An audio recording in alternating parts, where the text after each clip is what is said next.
Coming to you from the city of the weird. Exploring topics from the esoteric and unexplored to dimensions unknown. Shining a light of truth on the darkest corners of our reality. Welcome to the Curious Realm.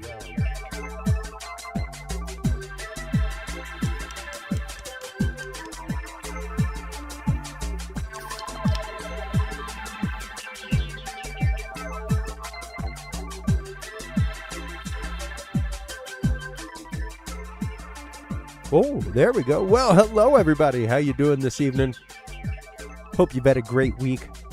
I had a chance to go out and see Disclosure Day yesterday, and I will say I was very, very pleased with it. I thought that, and I know a lot of people aren't. My brother isn't. Love you, brother. Happy birthday yesterday, man. Hope you had a great day. Sorry you didn't like Disclosure Day the way I did. I honestly thought that it did a great job tackling some of the issues within the community, specifically issues with experiencers. I thought that it brought up some very interesting points on experiencer. Even the fact that it used the word experiencer is fantastic, and brings things to a different light. I think a lot of people were disappointed because it's that, people expect things. People want like some, I don't know. I guess I think a lot of it is also a rapier from Steven Spielberg saying, "Hey, people, please back off. I am not some like read in person on these programs. I'm just a director who occasionally hires like somebody like Jacques Vallée or Alan J. Hynek to come advise on my movie. Nothing more. And I talk to actual experiencers to get their stories and learn things like." Terminology like experiencer is important. So I thought it was great. Steven, fantastic job. Open invite, my friend. Feel free to hop on. In the second part of tonight, we will be joined after our commercial break by our good friend Ryan Edwards. We will be taking on a huge topic right now that is near and dear to my heart. I am a fan of AI. Don't get me wrong. I love it as a tool. I use it for all kinds of things, but it is a massive issue within the para community. Everything from cryptozoology to paranormal investigation to UFO UAP sightings. This is a massive issue going on right now, and we've already had the issue of the internet to begin with, and fakery and charlatans and things like that, because they always existed, folks. It was the job of Harry Houdini originally to root out spiritualists who were doing horrible things. And that's just it. There are people out there that have ill will, that have ill gains to get from things, views on YouTube, stuff like that. And they don't care what rabbit hole they take you down. They don't care what horrible thing they do to your life. And that's one of the things that we at this show have a huge stance on. And it's one of the reasons why I say regularly that I wear my capital S skeptic, like Superman, like on my chest, ready to go. I'm a believer because I've had my experiences in life. But because of that, my realm of what I consider evidence must be higher. My data has to be better. Because of that, I have to make sure that I'm not investigating something to confirm my belief in things. And when it comes to people who are purposefully trying to steer you wrong, who don't care, things like that, the world of spiritualism and the world of mediumship is a huge one. So when we talk to mediums on this show, we try to make sure that they are vetted mediums, that they are people that we know within communities have great standing. People like our guest here in the first segment, who we will be talking about tarot with. I'm a tarot user, folks, if you're not aware.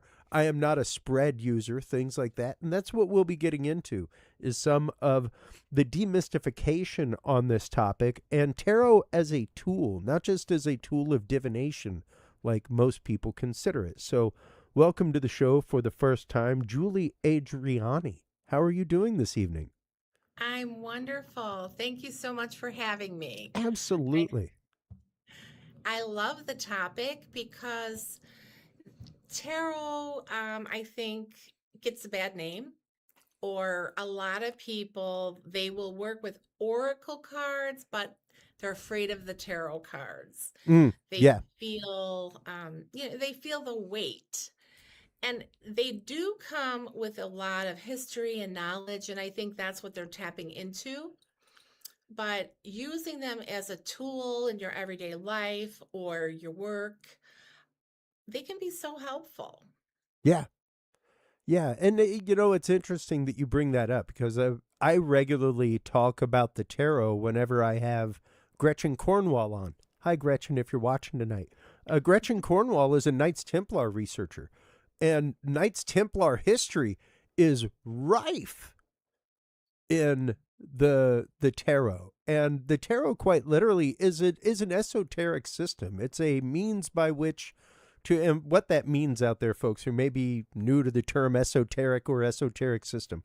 An esoteric system is basically a means by which to transmit a mystical knowledge to those who are schooled in the symbology, to those who understand what these things mean on a deeper level. And when you start looking at the tarot specifically, it is rife with symbology. And that's how I use it as a tool, Julie. I don't travel with my tarot cards. My tarot deck stays here. I have two decks. I'm a right weight user till the day I die. But Oh, aside me from that, too. my brother gave me a Thoth deck, and I really appreciate the art in that. It's beautiful. And they all have different art, the basic symbology of the cards and the meanings and stuff like that, but the symbology taken in different ways. So you can use what moves you, but I understand what you mean when people say the weight of the cards themselves, because there is whenever you get into traditional Rider Waite stuff like that, there is a huge compendium of meaning, not only to each card, but to the way each card changes to the card related around it. Yes. The way things change to the spread that you're using, if you're using a spread. Hmm. And I do not use tarot as a tool of divination in my life. I use tarot as a tool of meditation. So I will basically draw a card. I use I'm a big user of Galaxy Tarot, which is an app. You can get it for cell phone, Okay. you can get it for Android, but it's great. And they have a thing that's like a card a day, and it's basically randomly picking a card for you every day. And whenever I'm on the road, that's what I use for my meditation instead of my actual deck. But every day I draw a card and I take 5 minutes and I just sit. I look at it and I think about it and I think about the symbology and what the meaning of the card means. I don't go reversed or anything like that. We'll get into those I don't meanings. either. That's funny. I just don't read the reverse cards. Yeah, I just never have felt the need to. same here. Same here. I think it is an intricacy that's way too much. And once again, if it was the fact if I was using it for a point of divination in that kind of way or doing a traditional 10 cards, 7 cards spread, what have you, past, present, future Yeah. reading, whatever. In that right, maybe I would use the reversed meanings, because at that point, yeah, a reverse card can make a difference compared to what's around it, you know. But for what I'm using it for, I have no need for a reversed meaning. I am looking at the art of the deck, the things like, is it related to earth, wind, fire, those kind of things, what the meaning means, and how I can take that meaning through my day, how I can connect it through my day, kind of like reading your horoscope in the morning and Hmm. looking to see how that reflects out through your day. So Yes. give us a little bit of the history of the tarot and how you came in your history. How did you come to using tarot to begin with, and how did you come to the world of mediumship, Julie? Well, I've been a medium since I was a child, able to see spirits. So I actually came to the cards much later in life. I did use oracle cards in the 90s, but there was something about the tarot that just felt at that time like I said, heavier or more mysterious. So I was just ready one day and I started to use them, and everything even opened up more for me with my mediumship, because every time that you're using your psychic, because a lot of people will argue, some people even told me, well, that's a crutch, don't use that, it's a crutch Mm. for your mediumship, and I didn't agree because I was already doing mediumship. But so the more you practice, every time you use your pineal gland, you light up. You're lighting up your senses. You're opening yourself up to more. And the more you practice, the better your mediumship will get. It's like it goes hand in hand, because you're learning or journeying like you do into a card for Mm. meditation or relaxation. I know a lot of people that meditate with the cards to open up their creativity, that might be musicians or Yep. writers. There's just something about tuning into the elements in the card or the symbology, and it really does open you up. It opens up your clairs. It's like psychic sit-ups. It's your intuition is a muscle. So the more you tune into the cards, the more you use it, the better you're going to be. It opens up your clairvoyance, really blows it right open if you're going to Mm. practice it. And the thing, I'll go over the clairs in case some of our audience doesn't understand what the clairs are. Please. But so we all have these clear senses. Sight, vision would be clairvoyance. Okay. Our hearing is audition, so clairaudience when we hear things. Taste would be flavors or gustations, so they're called clairgustance. Smells, um, clairsalience. Mm. And then just sometimes you just know things, right? You know it. You don't know how you know it, but Yeah. you know it. So that is claircognizance. You just know it. And then you get a feeling. So that could be a gut feeling, or it could be an inside feeling. So a lot of people think that the clairs are only used in psychic work, but our clairs belong to our soul. So the more we use them for psychic work, the more they light up for our mediumship work as well. So we can see things with our clairvoyance. Objectively would be outside, seeing with your physical eyes, but subjectively would be seeing in your mind's eye.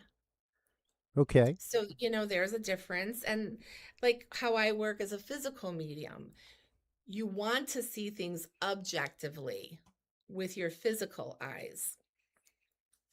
But even with like the feeling, with mediumship, and when you're using your clairsentience, you could have those inside feelings too. I mean, you could be touched, you could feel things on the outside, but you can actually feel what a spirit is trying to show you, maybe how they passed. You might, for a little while, feel the pain, maybe chest pain from a heart attack, Mm. or you might feel knee pain, so that you can give your client evidence that this person suffered from right knee pain or had, surgery, or say an accident. Then they might even taste blood in their mouth, the medium. So by working with the tarot, it's like exercising your intuition and your clairs, and it just helps open you up to everything. uh, have you ever heard of a reference library? Well, I mean, I have a massive reference library here at my house, but I think you're talking more in the idea of like almost like a sacred space to go to. Is that Well, what you mean? what I mean is, so by studying and using the cards, looking and, learning about the symbols, feeling into the cards, you're creating a reference library. And what that means, it's a collection of experiences that each one of us has.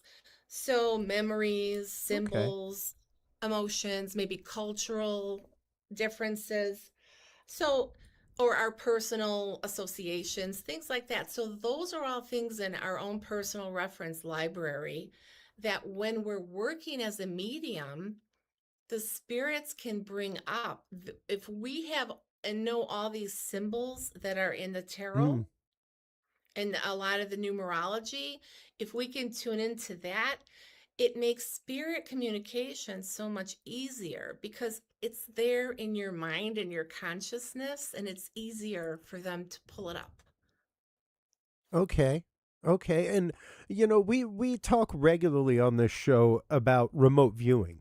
So the concept of clairsentience, the idea of having other senses and your senses being even tied to your sixth sense, and being able to, because I remember the first time that it happened to me when I was in the middle of a remote viewing session where I tasted salt water, Oh, good. where it was like going to the beach and tasting it in the breath that you're taking in, where it was like, oh wow.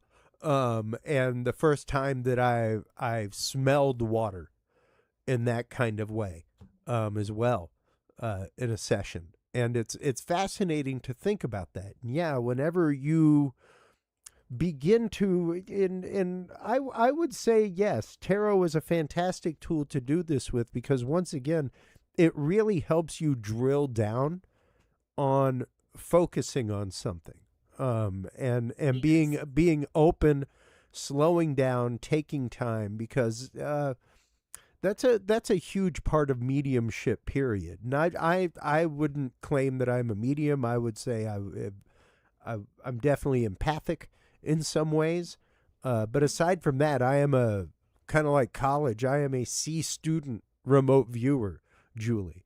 I know people that are amazing, like Rhodes Scholar remote viewers, people who teach sessions, all kinds of stuff. Yes. But and I know numerous mediums, things like that. But this is the first time that, and I've only met a couple of remote viewers who have told me that they use tarot as a point of meditation before they do a session. Not as a, like, hey, this is a part of my session in any Mm-hmm. kind of way, or looking for information regarding the session, but more as a way to center themselves, Yes. more as like a Yes. meditative centering tool, like what we're talking about, where once again, because they can get deep into that symbology and really start working that side of the brain that is tied with that guttural instinct. Um uh and and it's different because when you start remote viewing and when you start doing mediumship and things, there's an interesting connection that happens. And I saw it happen at a remote viewing class that I was at, where many of the people there were here locally in Austin, were mediums that came to it. And their approach to remote viewing was very different than mine, Yes.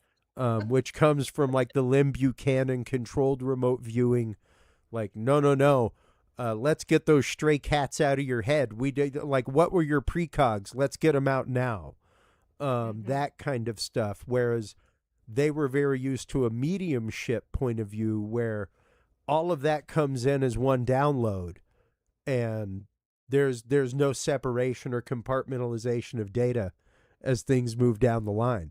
And it was interesting to see that difference in real time for the first time ever, because I'd seen mediums, I'd had them on my show, I'd seen remote viewing, I'd practiced it, I'd done stuff, but I'd never seen mediums learning remote viewing in that kind of way, and see the way that those things go hand in hand like that, where Yes. I attempted a remote viewing class. like a Lynn Buchanan type of class.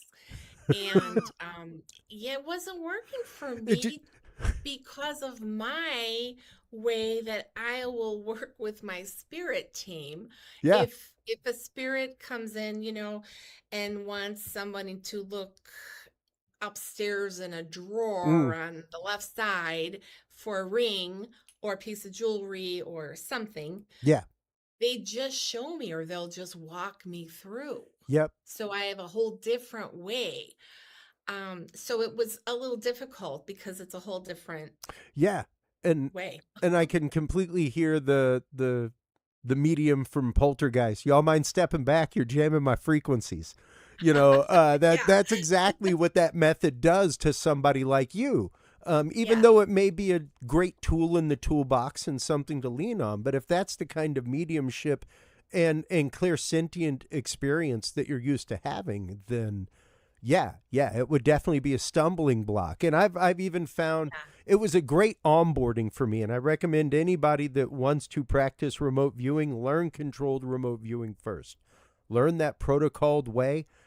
And then there's numerous disciplines afterward that will open it up. But you've got to learn that compartmentalization when you're talking remote viewing as opposed to mediumship or a clairvoyant session, Mm. and that idea of focusing in on that kind of thing, focusing in on something, using a tool to hit that meditative state, that point of separating, because like you said, in your experience and how you communicate with your spirit guides, you're hearing things like, go upstairs, there's a ring on the left. Mhm. In remote viewing, we would hear or feel or see, go upstairs, left, um, and ring. And as soon as you said ring, it'd be like, or gold ring or wedding ring or something. Wait, hold on. No, go back. Let's take that back a step because you've given it a definition. You've used a noun. Let's take Okay. that out. You can't project onto that what it might be, in that kind of way. Whereas Mhm. in mediumship, no, absolutely. My spirit guide said it's a gold wedding ring. That's what it is. So it's interesting, and it's interesting to see that the same tool, tarot, can be used to hit both sides of that. Oh yeah. I've had a student just this past year. She asked me a question about that. She Before she took the class or signed up for it, she wanted to know how I felt about her using tarot. Mm, And I said, I'm fine with that because I know that each medium, each person, we're all wired differently. And if that works for you, then that's great because you've already opened up a lot of your clairvoyance. So she wound up taking the class and she's doing excellent work. Um, but it really, really can open up your creativity into spirit art, any kind of creative modality that you do. It will help ground you. It will help. And a lot of the students I see, they just need one card for a jumping off point. yeah, They might see the emperor and feel like, okay, I have your dad here because that's what that symbol means to them. So it's yeah. not just a psychic tool. It, No. it can open up so many impressions. Well, and So, it's interesting because it's literally the I was telling my son the other day. My son just turned 9. Um, he goes to magic camp, stuff like that. So he is oh, well cool. versed in cards. He will whoop somebody down in spades. I'll tell you that. Um, Um, but oh, and there's such a connection, exactly, right? that's what I told With him. I was like, because with he was like, different. "What are?" He was here while I was making our artwork for the post and everything else, and I Oh, was explaining to him how to make a WordPress post, and this is how you make the artwork and everything else, because he's a content creator, and he's learning all these things. So yeah, as we were talking about it, I was introducing him to the concept of tarot, and what its roots are and what it's about and its connection to playing cards. And once again, there's the discipline of numerology tied into it. There Yes. is uh, all kinds of esoteric storytelling having to do with history. There is the birth, death, resurrection of Jesus inside of there. Like, it's wild. It is wild, the stuff that is contained inside of tarot, Julie. And once Yes. again, the fact that it can be used as a tool. Now, let's start getting into and cracking the nut a little bit on the spiritual side of things, because one of the things that you specifically do is seance work. And Yes. by that is connecting with people's loved ones. Now, uh, this is something, once again, like I said at the beginning of things, that people like Harry Houdini spent the latter part of his life chasing down people who took advantage of folks in horrible ways. And I do a pretty good job of researching my guests and things like that to find out their credos and whether or Oh, not yeah. they are reputable people in what they say they do. And you are fantastic, Julie. Thank you. Now, one of the things I will always say, um,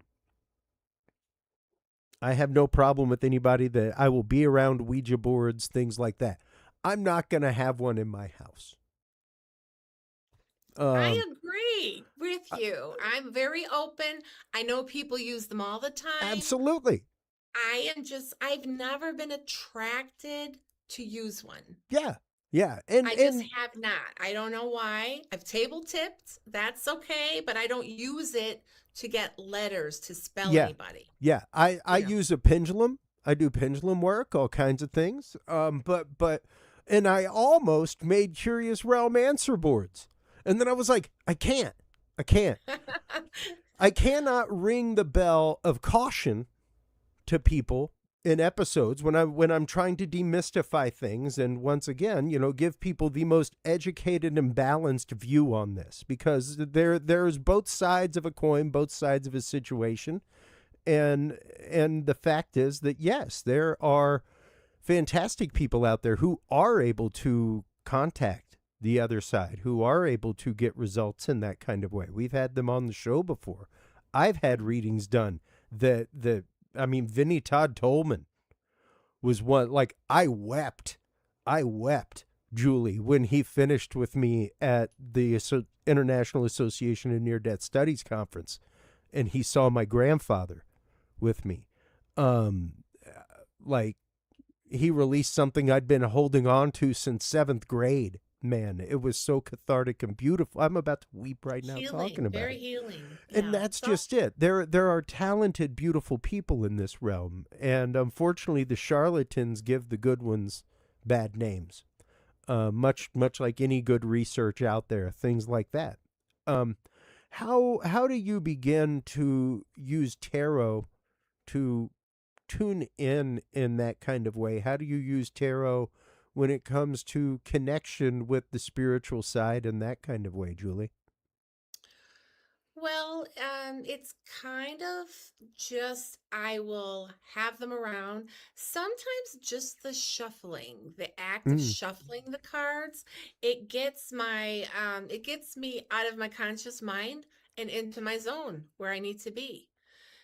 Or you can take a card. Sometimes I myself might pull a few cards, and I know it's nice for your clients because a lot of them need something to look at, need something to focus on, because some of them are afraid or maybe uncomfortable if they're in the room, with you.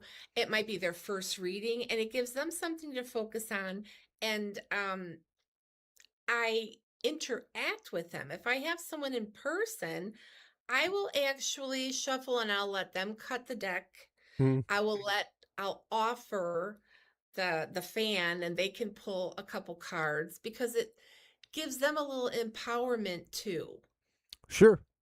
with that, okay, they were drawn to the card they needed to see. So there's so many things that can help open. So those are a couple of the things I do.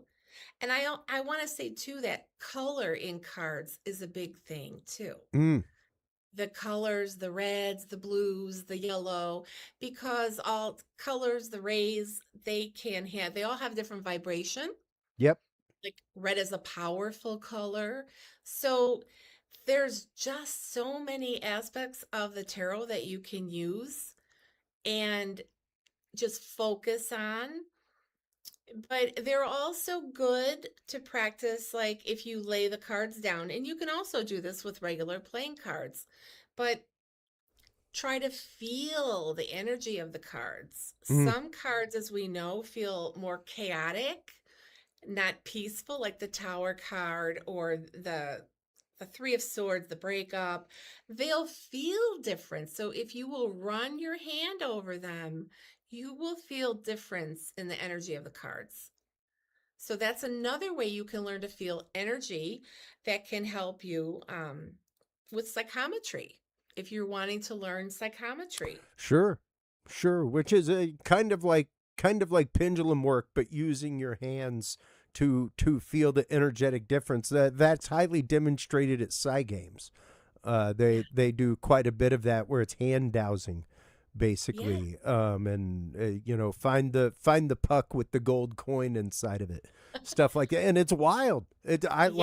I was one of the commentators during last year's inaugural Psy games during the dowsing competition, so I got to see quite a bit of psychometry in real time play in that kind of way, and it's fascinating because psychometry is somewhat used also in remote viewing, because the first thing you do with remote viewing, at least in controlled remote viewing and things, is your ideogram, the the flurry of your pen till it stops, and then from there you're feeling and you're touching the ideogram, and from that synesthetic touch, you start drawing things, you start getting impressions.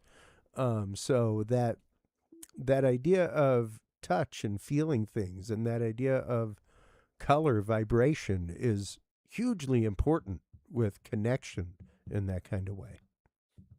Yes. And well, you mentioned like getting an impression. So say someone just got an impression of a rose, a medium, okay, Mm, and they're reading somebody, and there's lots of roses in the tarot cards, lots of flowers, which can symbolize abundance.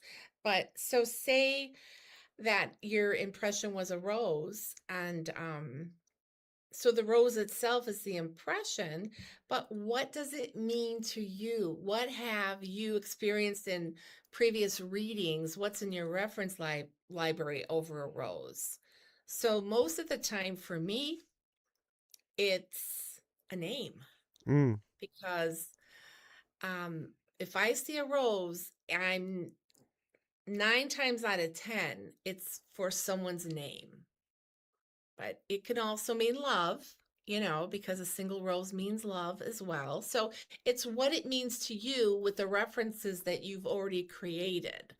Sure, sure. So getting those impressions are so important. And the way you get them is just to play with the cards, study them. You don't have to seriously make a big fuss over it or stress yourself out to learn every single card. I mean, it's great to do that, and I did that myself. I wanted to know what the author meant. What was his Yeah, traditional meaning, but then you take it from there on your own with your own intuition. yeah, yeah. And you know, I'll hold it up for you right now, folks. And in the bottom of my deck box is actually the the in- the manual that tells you what all the meanings are. Like it's right there. But that's a tarot card deck, folks. It's a good 2 fingers thick. There is, once again, a good 3 meanings for each card, and those Oh, meanings yeah. vary and change in subtlety depending on where they are in a reading, in a spread, things like that, and depending on what your use is in that kind of way, because the Right? the meaning may be totally different in a spiritual reading like what you're doing, or a spirit reading, Julie, than it would be a reading about like what what do I need to do about my forlorn love? You know, that rose may mean something totally different in that Right. spiritual reading than it does in a reading about love, or in a reading about, what's going to happen with my new job, that kind of stuff, where you're looking for an answer for something. So, Yes. And I love that there's just so much numerology, mm, because it shows us like from 2 to 10, all the changes, those incremental changes. And Pythagoras gave us numerology and the music notes and all of that. And he was an ascended master, Master Kutumi, a Hindu master in a previous life. So that information that came through is just, if you can learn even the numerology and the feel of the numbers, mm, you can also use that in your readings. A lot of times we see numbers and we don't know, or am I seeing it for a month? Am I seeing it because they have two kids? Am I seeing it? You have to figure that out. But yeah, the more you tune into the numbers, it starts to click. yeah. Now, once again, a big part of this show, Julie, is breaking things down, demystifying things. Uh, here is a card that I think um, brings about a lot of consternation with people who do not understand tarot. I'll bring it up on screen. We've got the Death card here, and, Yeah. and there are some immediate connotations that people go to with the Death card. But it's one of my favorite tarot cards because of its actual meaning, and the whole concept of just, you have a chance to reset yourself, to be reborn. You have a chance to catharsize and learn from a possible mistake, something like that. But when you talk about symbology, man, the symbology in this card is so entirely rich. And for those of you that are watching right now instead of just listening, if you look on your screen, I'm highlighting a little part right there, which is, interestingly enough, the scene from the Towers card, Hmm. um, in the background Yeah. of the Death card. So, like, like there's that whole esoteric school, the idea of one card relates to another card later on in the deck. And also just the deep symbology of, look, you've got the setting sun, which means like something's about to change, but it could also be the rising sun of a horizon where you're moving to that, and to new birth and change. And then there's the symbology there of 13, Friday the 13th, the day that the Templars died, and the Rosicrucian rose, like literally the Rosicrucian rose, as well as the Pope pleading because, he was cursed by Jacques de Molay. So it's just Yeah. rife in symbolism, and yet at the same time so completely misunderstood by those outside of the esoteric system that it represents, Julie. Yes. And it's scary. Um, I do have to say, most of the time, yes, it's transformation. I Yeah, have had it be literal twice, sure. you know, Absolutely. but you see, but there were, a lot of changes and transformation before, but Yeah. if you look at the way the knight is sitting up so straight and steady on that horse, and it's a Yes. white horse. Yep. So white is purity, I mean, there's a lot of good things. He's holding up his staff, Mm-hmm. holding it up. It's not like sideways or anything. So, yeah, it is a Yeah. good card. It's a card of transformation, change, and good opportunity, new opportunities.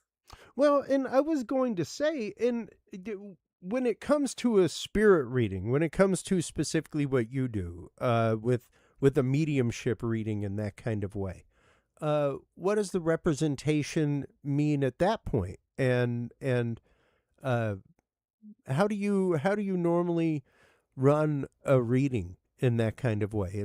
We've got about 20 minutes left. Let's spend the next few minutes kind of walk us through uh, a typical tarot reading with a client when they come in to connect with a loved one, and you're going to use tarot to do so. Well, I first of all explain how I do my readings. I introduce myself and I ask them not to feed the medium, just say yes or no, or Yeah. I don't know, don't give me any Yeah. information because people like to talk. Yep. They're excited. They want to tell their story, but so I have to gently just explain that we want to give spirit a chance to come in first so that we will know and feel good about it. Um, so I will just pull one or two cards in the beginning of a reading and just like a little jumping point. I don't always do it. Sometimes I'll wait till later if I know that they want cards, because sometimes they'll say, well, will you do the cards too afterwards? So it just depends on what the client wants. Okay. I'll go ahead with the reading, but if I've pulled a couple cards first, I already know if they are, um, like I said, if it's sometimes you will get the Empress. So I know that that's someone like a mother, a grandmother, someone very nurturing, that they are missing. Mm, So you can use that symbolism. But sometimes you just tune into what you get and everything starts coming in clairvoyantly. I'm very clairvoyant and clairaudient, okay. and clairsentient, but I like to at least use 2 to 3 of the clairs when I'm doing a reading because I feel like you get a richer experience and it's easier then because I'll understand the information better. Sure. So that's one thing I try to teach my students to, we all have our most powerful clairs, but I'll have them practice using the ones they feel are the weakest to help build them up. So that's exercises that we do. But as far as the readings go, unless a lot of times they want me to pull a few cards for, what's coming up or just general, and then we'll do that. And people like them. People are very attracted to the cards. I feel like, and it does give them focus too. It helps them Mm, feel, like yeah. almost like a double validation. And a lot of times, if we do the cards afterwards, a lot of what I said was kind of validated Mm, by yeah. the cards that come up. So it's a reassurance to some people. But so and how I do my readings, I go for I say up to 40 minutes because for me when I'm doing a reading, the information comes in fast. I sometimes just get flooded with stuff. So I don't want to be a therapist about it. I want to give the information I'm getting. We talk about it. Afterwards, they can say yes or no. And no's are okay too, because if you get a no, then you just go back and redirect. Maybe your impression wasn't strong enough. Yeah. Maybe I interpreted it wrong, So I think it's just a wonderful practice And because you know people need to know there's more to us here in the physical and on the other side. that brings up a really good point, which is um, in a remote viewing session, you've typically got a monitor. You've got somebody who is there taking notes. You've got somebody who's there like, you seem a little lost on this part. A while ago, you said you smelled salt water. Let's go back and revisit that. Do you recommend that people like actively take a couple of notes, things like that, as a session goes on with you so that Oh that yeah, kind of I stuff can definitely. be hammered back out. Like, hey, you mentioned something and it made me think of my Uncle Chester, Yeah. like, and you can drill down, you can dive deeper into something uh, in that kind of way. Yes, I always encourage note taking. And, I used to record them, but mm, living in Chicago, there's a lot of crime and a lot of things that could come up or evidence. So I stopped doing recordings, yeah, and also because if they don't download their recording, which a lot of times they forget to or they don't know, yeah, then it disappears and then they're yeah. wanting their recording and it's gone. Yeah, yeah, yeah. So No, and then so you I then you end up like me, and you end up with terabytes of recorded audio and video because that yeah, person may come back for that recording 3 years later. Like yes. the amount of Yes, stuff I I've just had that went through. happen. I just went through my client drive all of today, and it was like, my God, the amount of stuff I have from 10 years ago, just in Oh case that yeah. person calls me back for something. But we did have a great question come in from Janice Connolly, actually, which was, how do you go about choosing a deck? I've had people ask me this. Ooh. I've given that, mine came to me. Mhm. I'm familiar with the Rider Waite. My brother was the one who introduced me to that. I had friends that use it, all kinds of things. I like that because of its tradition of use, for its longevity of use, and I love the uber detailed artwork Yeah. in it. But I also love my Thoth deck, stuff like that my Mhm. brother gave me a few Christmases ago. Things like Mhm. that. And yeah, there are fairy decks. There's all kinds of stuff out there, Julie.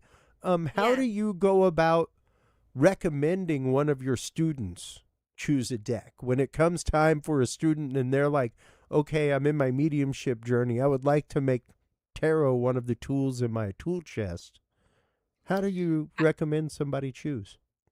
Well, I always say the law of attraction is very powerful if it's a colorful deck, and also if they can to go to a shop where they can actually open the deck or they'll have a sample Yeah. to feel it, Yep. because I have, I mean, I buy decks all the time, but I can tell you there's so many I've not even opened. I've bought them, but then once I got them, I was just like not inclined to use them. Mm, So, but I really need to feel that energetic connection. And I'm very visual. It has to be like I yeah. am very traditional too with the Rider Waite. But there are a couple other decks that, I liked. I like some is it Radley Valentine Mm, decks. I'm some of his angel decks I've used in the past. And basically, if it's a tarot deck, a tarot deck has structure. yeah. So it's always going to be the same structure. And just, I'm attracted to color. I'm a visual person. So I usually go with a colorful deck, but I like to feel it. You'll feel it. Just like I said, if you can open the deck and just feel over the cards, or sometimes just when you hold it in your hands, And you'll know. for me, the manipulation is a big part of it. For me, I'm the same even with my gear here. It's one of those most none of this was bought without being able to touch the knobs and the buttons. Um, I've Yeah, got to be good. it's one of those, and even all of my guitars, I choose guitars, even crystals, the exact same way. Oh, yeah, yeah. Um, Well, I that's I good. will I will sit in a crystal shop for 20-30 minutes in a tray of quartz until I find the one that resonates with me and says like, oh no, we need to be friends for a while. And if Yeah. it says I need to give it to a friend, I'll give it to a friend. I've given away I don't know how many tarot decks in my life, all kinds of stuff. But my guitars are the same way. I can pick up three of the exact same car and guitar, and there is one that will speak to me. And every once Hmm. in a while, it's one where whenever it speaks to me, like it's coming home with me. There Like you there's go. there's no question, there's no doubt. I don't care if the cell phone bill has to wait a week. Uh, like it's coming home with me because it spoke to me in that kind of way. And I love that. that just goes into play because the Yeah. numerology, the musical notes, the vibration. So Yep. many spiritual people play play guitars or they play an instrument. Yeah. Yeah. Exactly. And it really is understanding that connection.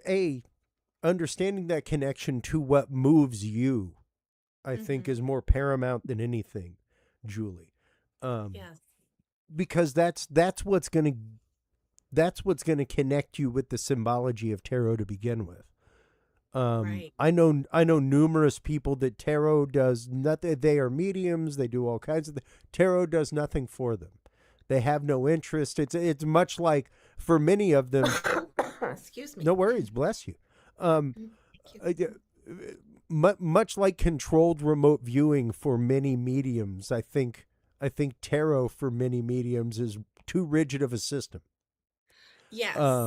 They Right. they see the lays, they see the the 28 different patterns that you can use for different types of readings, and angelic cards, and all kinds of stuff. And it's one of those, can we just get back to being a medium? Because Yeah. Yeah. once again, the three meanings per card and then the nuances between them is too much of a rigid system to be able to, I guess, translate in that kind of way. Yeah, you just have to. I feel like it all comes down to the law of attraction. Mm, It was something that I had on my bucket list that I wanted to do. And as a child, we always play cards. Every yep. holiday, everybody, around the dining room table and everybody's playing cards. But I think that that was just ingrained in me, but also past lives. If you've done it in a past life, the oracles of Delphi. I mean, Yeah. in the ancient mystery schools, all of this was used. Yep. So a lot of it can be cellular memory. Yeah. Yeah. Absolutely. And especially when it comes to that understanding of your place within it, uh, I think is a huge part of cellular memory, Julie. Yes. Um, Yeah. I because it much like anybody that is naturally adept at swimming or naturally adept at swinging a tennis racket, as long as you have ability of and faculty of limbs and other things to be able to swing a tennis racket and move across the court in some fashion, you can play tennis. There are people who are amazingly adept at it from the get. And people ask me that, like, oh, I can't remote view. And I'm like, I beg to differ. Um, I'm no psychic. I'm no medium. I am not a clairvoyant in any kind of way like that, but I can remote view. And my brother took a class for 2, 3 afternoons and did amazingly well. And it's Nice. it's interesting, and it goes beyond beginner's luck. It's the fact that we all have this faculty to be connected in that kind of way. Some of us are more adept at it than others, and some of us will always be more adept. But it can all be trained. It can all be learned. It can all be nuanced. It can all be built upon in these systems. And yes, you can use one system to help trigger another, to help bolster Mhm. another. Like you're saying to, and the other remote viewers I know who have said that they use tarot to begin their session, to literally just align their brain waves to, this is my moment of purpose now. You know, that Mhm. that's when I do this is what I'm going to be doing next.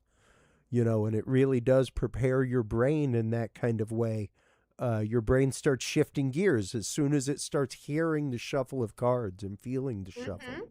Yes, exactly. And And even just one card, you can pull one card and do amazing yep, fast readings for people. You can yeah, find out so much just by feeling into that person, feeling into the card. And people will say, well, how'd you get all that information about me from that one card in just a minute or two? But you can if you practice, and it's like psychic sit-ups, and you just it's a language, and it's like once you understand the language, Yeah. you're gonna pick it up faster. Yeah. No, absolutely, absolutely. And there's a difference, especially between um, fluently speaking a language and getting your way through it. And that takes time. And it takes time to learn to not translate things in real time in your head, to just flow with it and go with it, you know? Hmm. Um, and those things are muscles. And the more you do it, the better you are at it, the better you get at it, you know? So once again, all of this stuff can be learned, trained. How can people, in the last couple minutes here, Julie, how can people get a hold of you for not only training, because you do training in mediumship, you do training in tarot, all that kind of stuff, but how can they get a hold of you for personal readings? How can they get a hold of you for everything that you do? Well, I have a website, Julie Adreani Spirit Medium, and I'm just renewing it now. I'm updating it. I will be adding some classes on there, but Great. that's it. And there's a little form that will just click on it if you want a reading, and it comes directly to my email. But I'm also on Facebook, very active on Facebook or social media. So I'm always posting events or what's coming up next. So you could always message me that way. And I'm on YouTube. Okay. And let's see. And I want to highlight the book. So Oh, I also have a Facebook page for the book that I just wrote awesome. a couple months ago. And it's just about my journey into the mediumship. Okay. Because so many people, they go through a lot. It's a tough journey when you're seeing things. I mean, Yeah. everything a medium sees, feels, and goes through, you can be considered to be uh, all kind of mental health Yep. diagnoses after that, right? Yeah. So it's a struggle, it's a journey, and it takes a long time to be able to be comfortable and understand what's going on. So I wrote the book to try to help others, and so they could see what I've went through. Maybe it'll help somebody.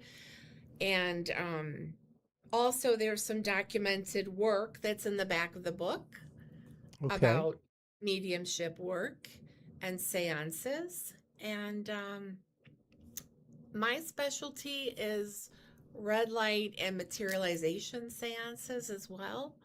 So, and I feel like all of this is just a natural progression of my mediumship. I never set out to be physical medium or a mental medium. It just all happened. But I feel like as you keep working, as you keep doing, Yep. it's a natural progression. Yeah. No, absolutely. And I want to thank you for your open and honest candor and conversation tonight. It's a Yeah. very, very thick and nebulous topic. I would love to have you on again. Before we Oh. let you go, truly, real quick, what, because we started with caveats. We started talking about charlatans in this industry, things like that. Hmm.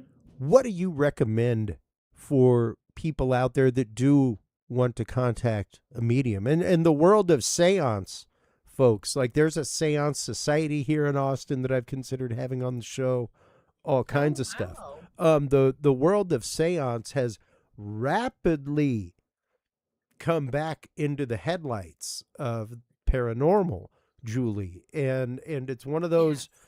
much much like bringing any psychic or medium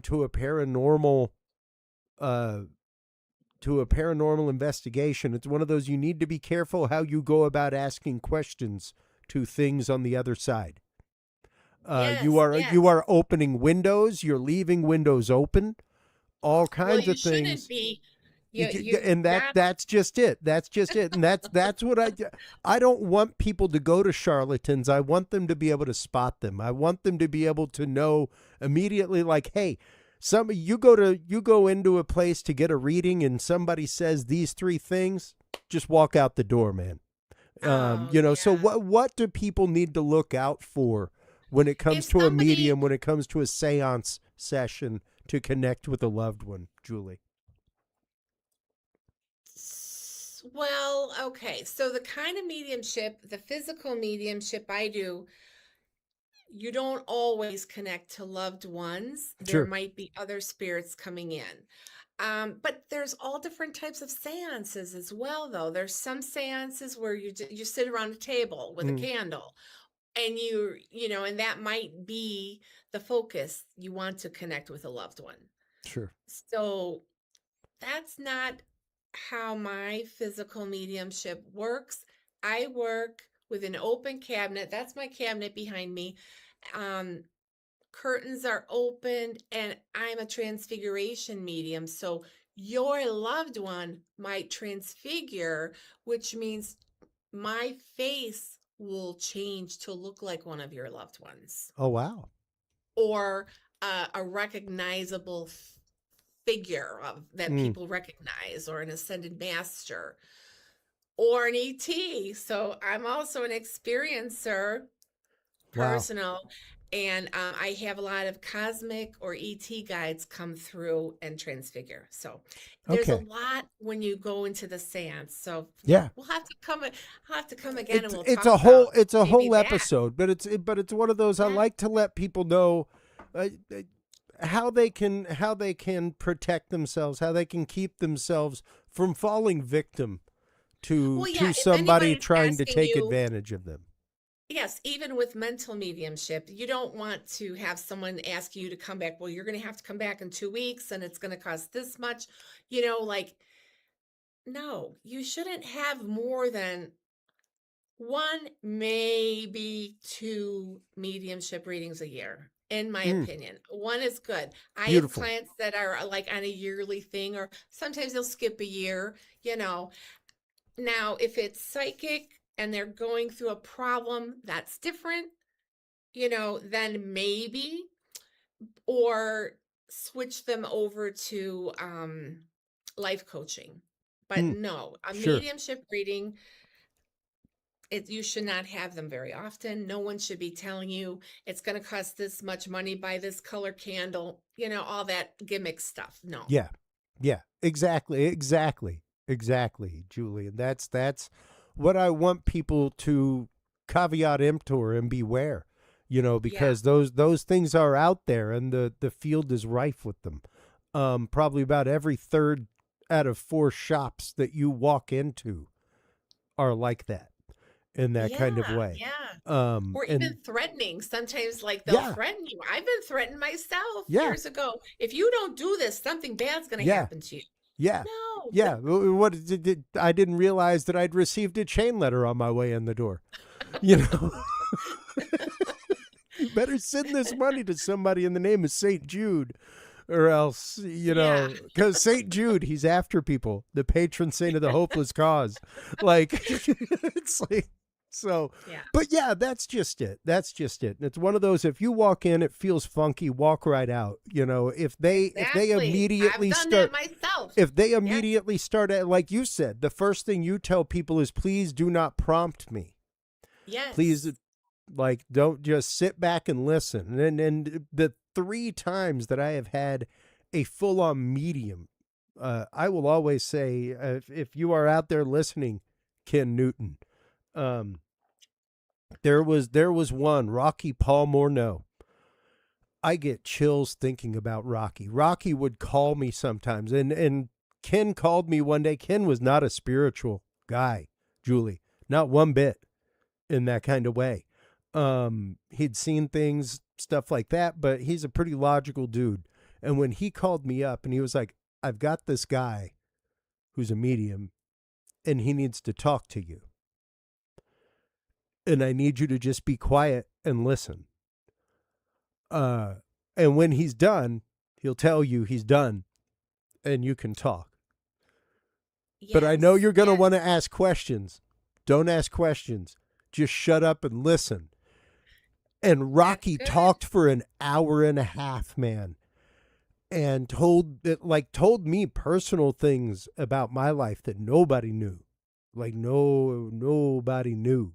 Nobody knew. Things from the seminary, all kinds of stuff. Like ain't nobody know this.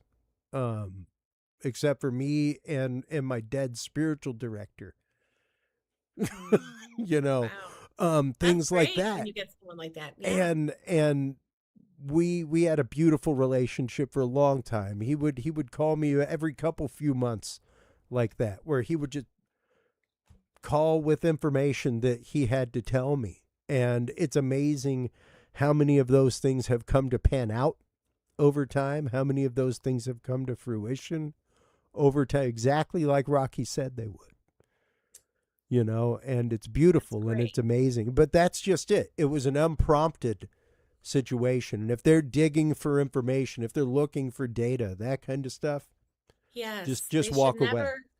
They should never ask questions. The medium should never ask questions, to their client. Yeah. And that's Well, what I think. Julie, once again, I want to thank you for your honest, your open conversation tonight. It's truly been amazing. I've been looking forward to it since we booked it with Michelle. Thank you so much, Michelle. Yes, thank you, for the Michelle. connection. She's I great. cannot wait to have you on again and again. Next time, we will definitely have you on to talk just about seances and what that world is and help demystify that a little bit for the folks out there. But before we let you go one last time, let everyone know where they can go to get their copy of Messages from the Beyond, One Woman's Journey into Physical Mediumship. Right now, it's available on Amazon. There's a few metaphysical stores that are that have the book. Lilydale, the Sacred Grounds, is going to carry the book for me also. But I know it's easy on Amazon. It's easy to click and get it the next day. So. Absolutely. Well, Julie, I want to thank you so much for your time tonight. I want to thank you so much once again for the great conversation. Feel free to stay tuned through the rest of the episode. We'll be in touch with links and all that kind of good stuff. All right. Thank you so much. It was wonderful. All right. Thank you. Same Bye, here. everyone. Take care. Bye. Man, what an amazing conversation, folks. Make sure to stop on by her website. Make sure to stop on by, get your copy of the book. When we come back from this quick commercial break, we will be joined by our good friend Ryan Edwards, cryptozoologist. We will be talking about the world of AI and its impact on para-investigation all the way around, from UFO, UAP to cryptozoology to paranormal and parapsychological, what these things do, what these things can do, how to spot fakes, and why this needs to be a huge part of the conversation right now. We will get into that and more with our good friend Ryan Edwards right after this.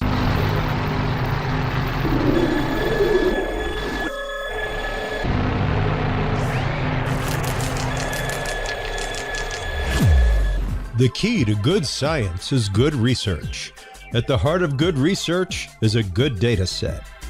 With the field observation and encounter log from Curious Research, you can easily keep track of your investigative information all in one place, making it easier to review cases and readily see comparisons and contrasts between them.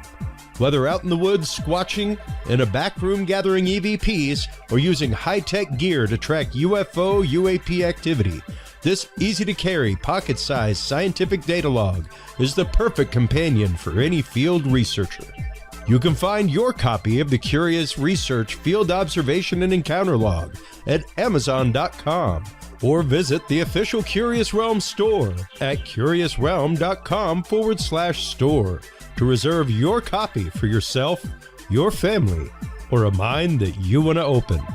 That website again is curiousrealm.com/store.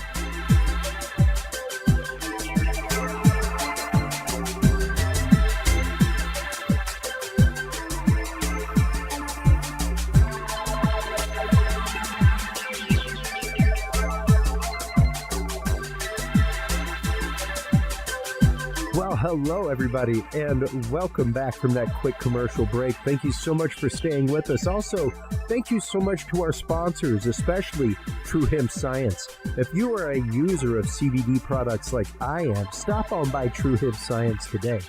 True Hemp Science uses a spagyric process by which every part of the hemp plant is used. That's every part, folks. Seeds, stems, buds, leaves, fibers, stems, all of it, roots, all of it is used, combusted, and reused, and that process followed time and time again until nothing remains but an amazing spagyric product, complete with terpene profiles and all. Stop on by truehempscience.com today. Find the product that works right for you. I have been using them for at least a good 6 years now, and I attest to True Hemp Science. Their stuff is absolutely amazing. Their terpene profiles are dead on, and they are one of the only places online where you will find full-on terpene profiles for your product, knowing that it is actual CBD being used, folks. Stop on by, check them out. TrueHempScience.com is the website that you want to go to.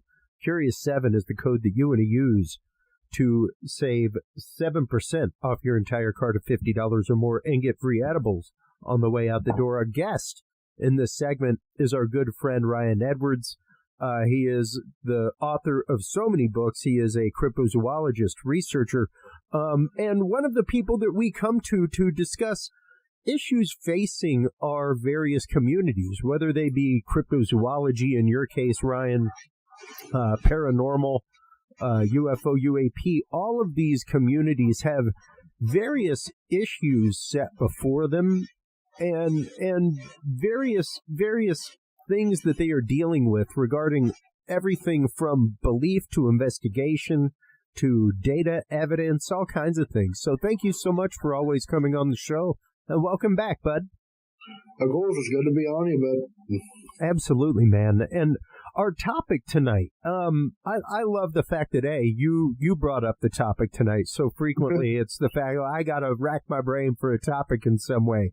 But you brought up one that is truly nail on the head, right where everybody needs to be talking and addressing, and that is the world of AI and its uses in our community of research, specifically when it comes to like people that are calling themselves researchers, people that are out there in the field doing work, people who are investigating in the background on the sidelines, things like that, being educated in the world of AI, what it can do, how to spot it, I think is one of the most paramount things in all of these fields right now, Ryan. So, no, of course. Like how I see it with AI, but it being such a modern thing, like it's a new kid on the block when it comes to collecting evidence and things like that right now. And people, especially researchers, need to look at what's the separation between AI and hoaxes. Because I'm realizing, especially when it comes to cryptozoology, AI is getting used in this field, but for more nefarious purposes, I would say. Like, there's so many AI videos of Sasquatch, Dogman, Skinwalkers, all these cryptids, and even paranormal events. Like, I even have seen AI UFO videos and AI ghost videos, and people are putting these off as almost as evidence and as data. And I say for researchers like myself and others, we need to look at this and like, okay, this is the new Photoshop of our generation. I say, like, that's something I talk to people, especially young people, like. I haven't heard the word Photoshop in decades, I feel. Like, people don't Photoshop, it's now AI. Yeah. So, what can we do from back in the 90s and 2000s, people would say, oh, someone Photoshopped a Bigfoot photo. Yep. Now people can use AI to make a Bigfoot photo. So how do we separate the real stuff from stuff that's fake? And that's what's kind of hard for us right now. Yeah. No, precisely, man. And as a 50-year-old, it's very interesting. I love having you on because, I see you very much as a lot of the future of cryptozoology. Whenever I walk into rooms, whenever I walk into conferences, whenever I walk on the stage to speak, and people go, oh my God, this guy, what a fresh, amazing concept. What a great way to look at the future of this stuff. I have to remind them that I am 50, man. Like, I'm on your coattails. It's no different than whenever I would walk into a Knights of Columbus meeting and, like, people would be buying me beer. Like, oh, keep this young buck around. It's a young buck. I'm 50. Yeah. I am not the demographic that you should be courting to onboard into this. You should be courting somebody 25 years younger than me to onboard into this. You know, people like you, people your age, because otherwise, where's it going 10 years from now? Right back to retirement. You know, and that's the thing. And as somebody that's 50, A, I love your fresh perspective on this. B, I remember when Photoshop came around. I have been a Photoshop editor since before it was part of Adobe in that kind of way. Since before Adobe Suite has existed, I've been using Premiere since before it was part of Adobe. And Boris effects since before it was part of Adobe Suite and just built into Adobe Premiere for video editing. So I remember I learned to edit video deck to deck in VHS and Super VHS and digital formats on tape. So you learned to shoot in a different way. You learned to treat your footage in a different way from the beginning. You learned to walk into a shoot with a plan of shooting, not shooting any way you wanted because you could edit it any way you wanted after in a non-deprecated way using a digital file. You know, you had very specialized ways that you treated things.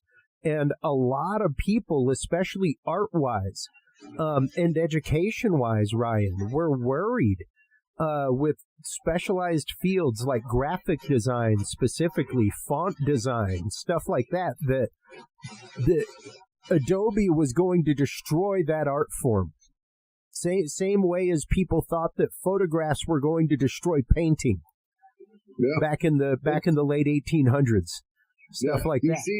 You see the same pattern popping up throughout time. Like, look at nowadays with AI. People say with AI creation, artists aren't necessary anymore, almost. Like, the computers will do all of it for them. And you see that same pattern of people thinking the new thing on the block is going to take out everyone else before. Absolutely. Absolutely. And like, even as a musician, man, like, I will gladly, I just wrote and used AI to help create a ton of remixes of my music into the world of dubstep. And I know quite a few techniques for dubstep, things like that, as far as electronic music creation. What I don't want to have to do is go back and recreate every single track of my stuff. So I take a stem track, I throw it in, I have AI regenerate it into a different BPM with this type of sound and craft it exactly how I want it and have it spit it out. And then I reassemble those tracks. You know, no different than if I went back to my raw track inside of the synthesizer and said, change this voice from a sawtooth wave to a square wave.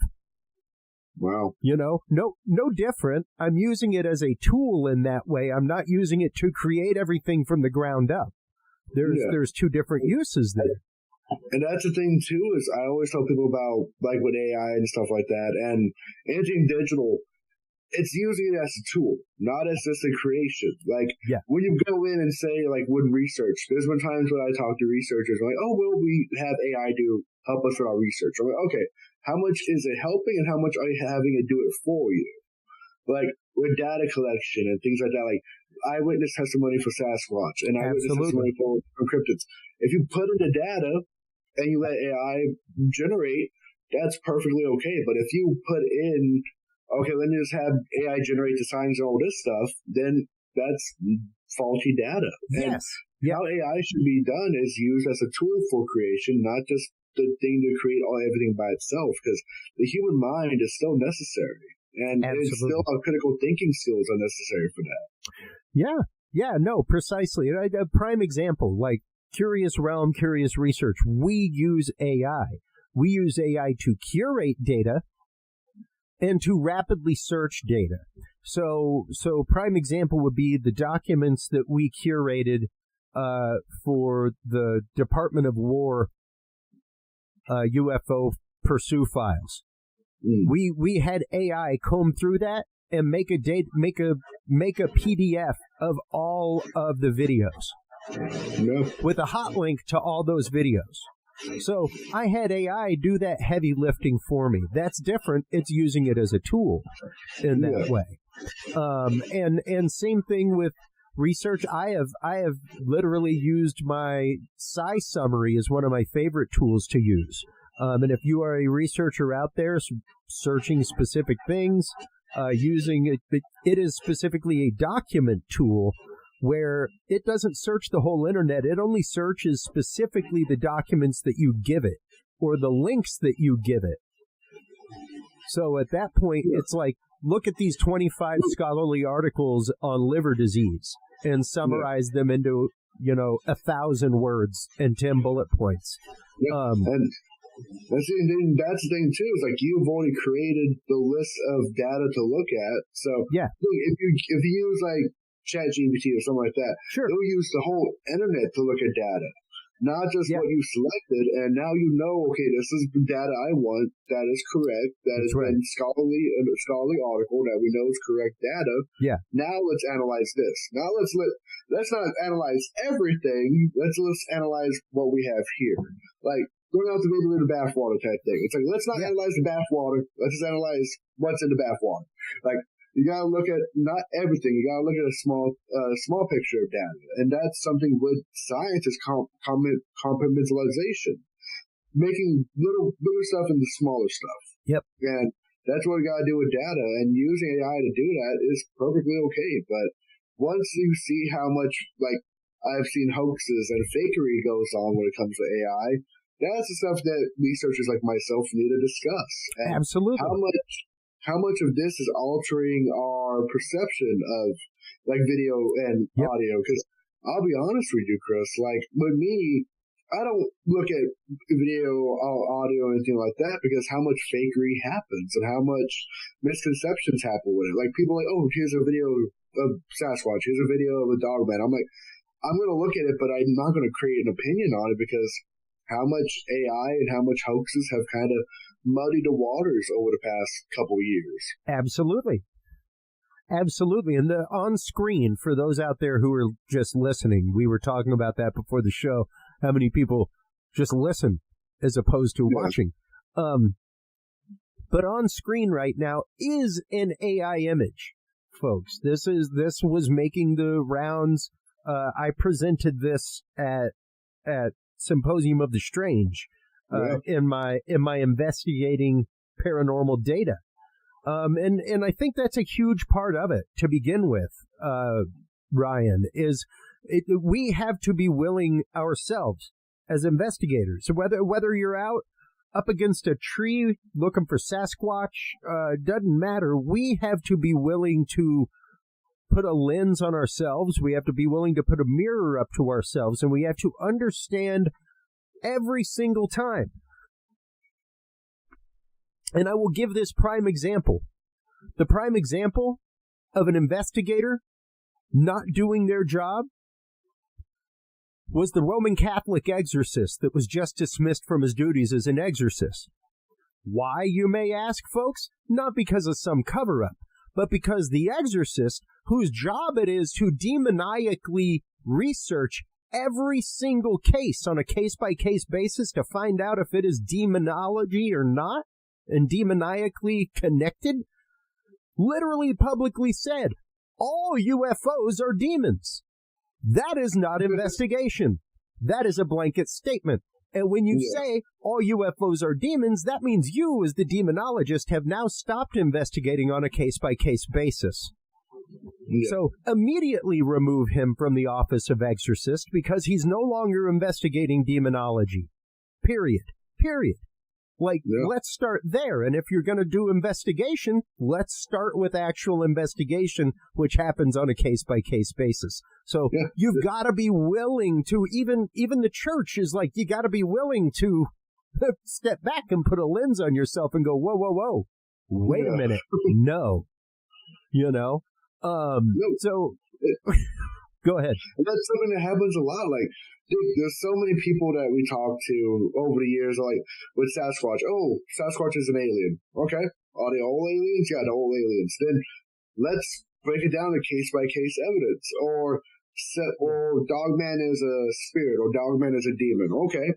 That is your opinion. That's your perspective. But let's break it down case by case, and let's see what data we can find that support that hypothesis. And so many people create hypotheses, but they never create a theory. That's one thing I always say. They always create ideas, always put ideas out there, but they never have the data, or they never do the backing up to support that hypothesis and create it into a proper theory using the methods of science.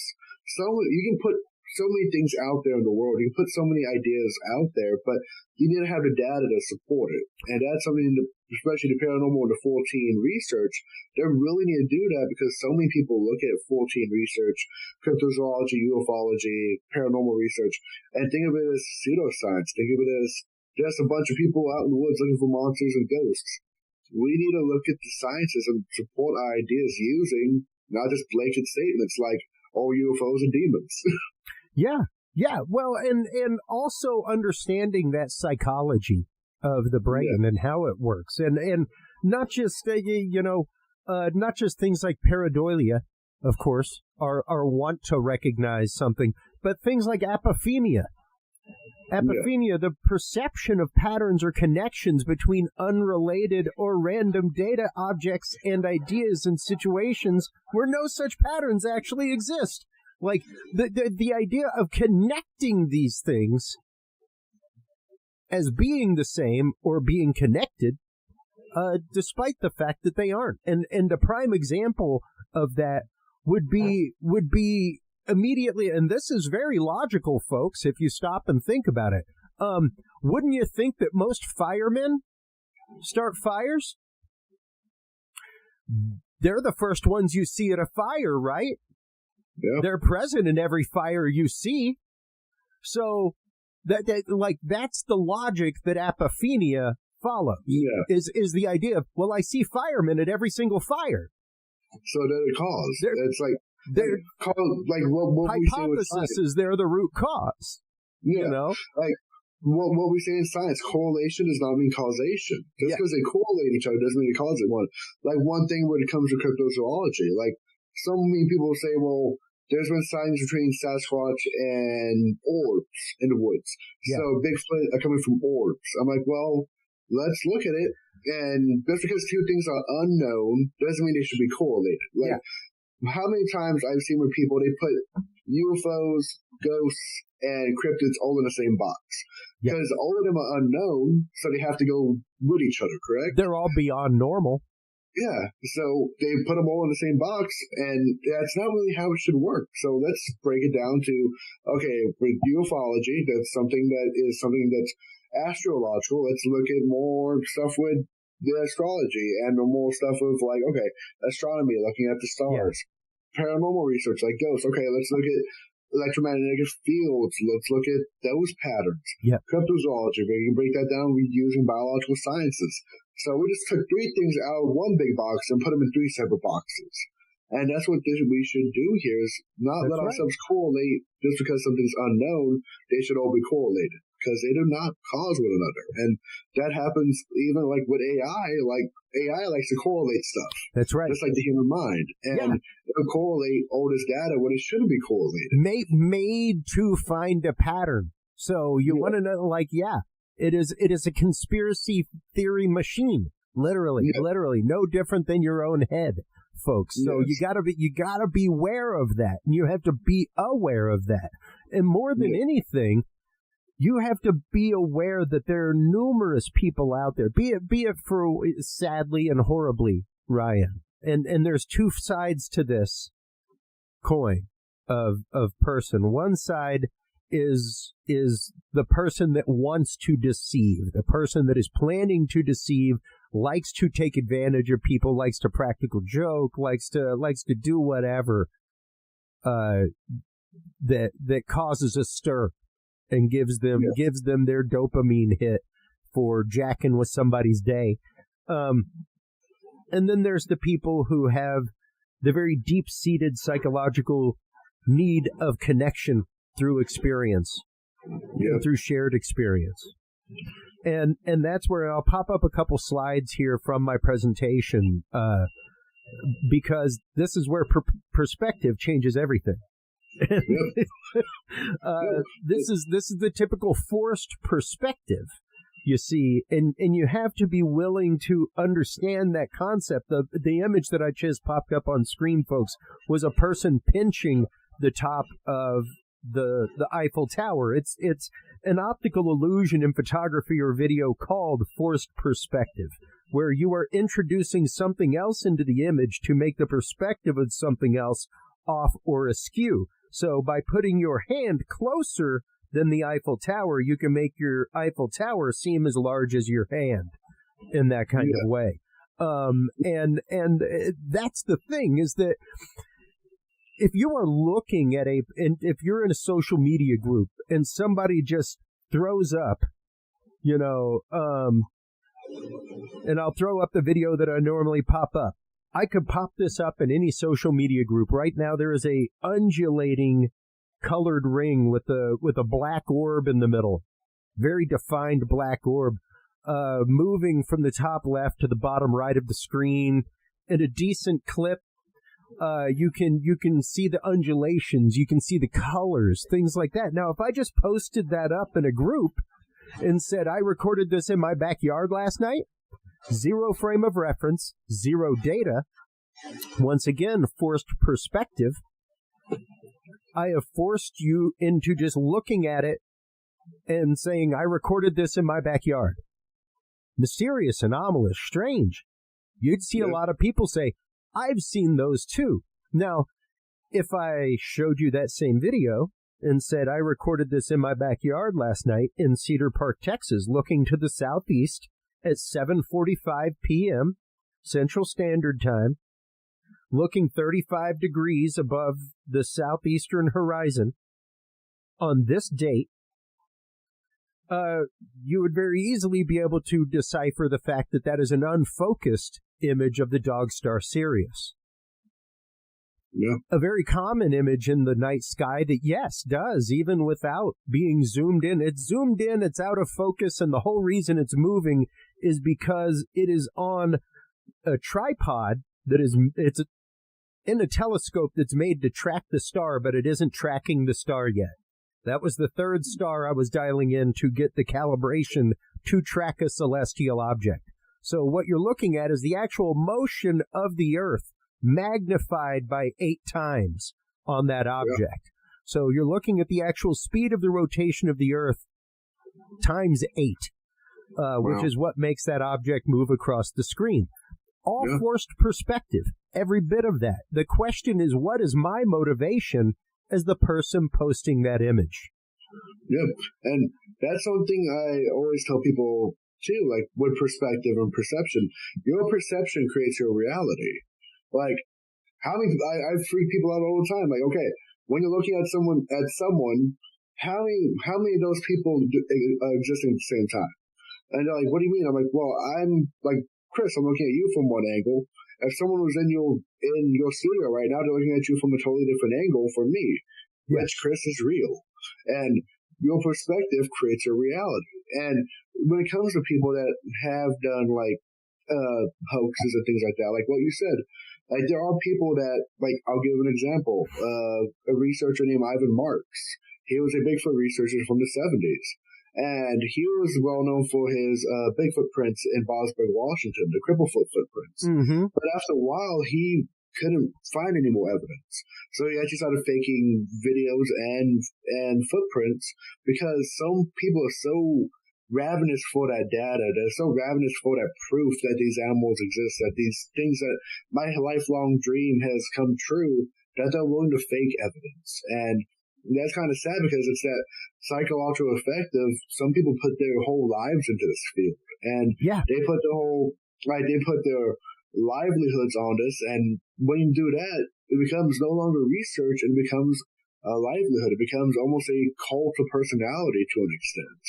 Absolutely. And that's one thing I tell people when it comes to researching like cryptozoology and the full team. Like, this is a really kind of a weird field, because you have so many different perspectives, so many different psychological aspects going on. And a lot of people like to put the whole personality into this. And that's it. When you do that, it changes us from research to trying to prove you're right. And that's not what this is about. It's about trying to find the data, trying to find evidence for these things existing, and not trying to prove that what I saw when I was 6 in the woods exists now because I found a picture of Bigfoot. No, it's about, okay, you saw something when you were 6. Let's use that data. Let's look at more data and see what we can prove from there. Yeah, precisely. And once again, it's hard for a lot of people, Ryan, because A, of the want of experience, B, the want of confirmation of belief. And when you marry those things together, it can be very, very hard for cognitive dissonance not to occur. It can be very, very hard for the person to not want to extrapolate or to not want to accept extrapolation as a part of their reality. And like, I saw this in real time recently. I've told this story a couple times as of recent. I'll tell it again right now. My recent trip to Vegas, and you know, most people who know me, most people know I partake a little bit, Ryan, whenever I'm in a legal state. You know, so I normally go by the dispensary before I head to my hotel, things like that. Never know if I'm going to get to leave property, stuff like that. So on my way there, it's EDC, Electric Daisy Carnival weekend. So very, very busy streets. Took like 45 minutes to get from the hotel to the dispensary or from the airport to the dispensary to my hotel. So I had an extrapolated amount of time to talk with this guy. And it was right after the initial government disclosure files hit the internet, like 2 days after. He immediately starts into that. So I'm swimming in familiar waters. I'm like, all right, let's have this conversation. So we're having it. We're talking about it. And David Wilcock had recently killed himself. And he starts talking about cosmic disclosure and how it changed his life, and the truths behind cosmic disclosure and the 20 and back program. Like, well, you know, horrible realities with David Wilcock. You know, I don't think he was killed. Even his family, even his best friend of his whole life said he took his own life.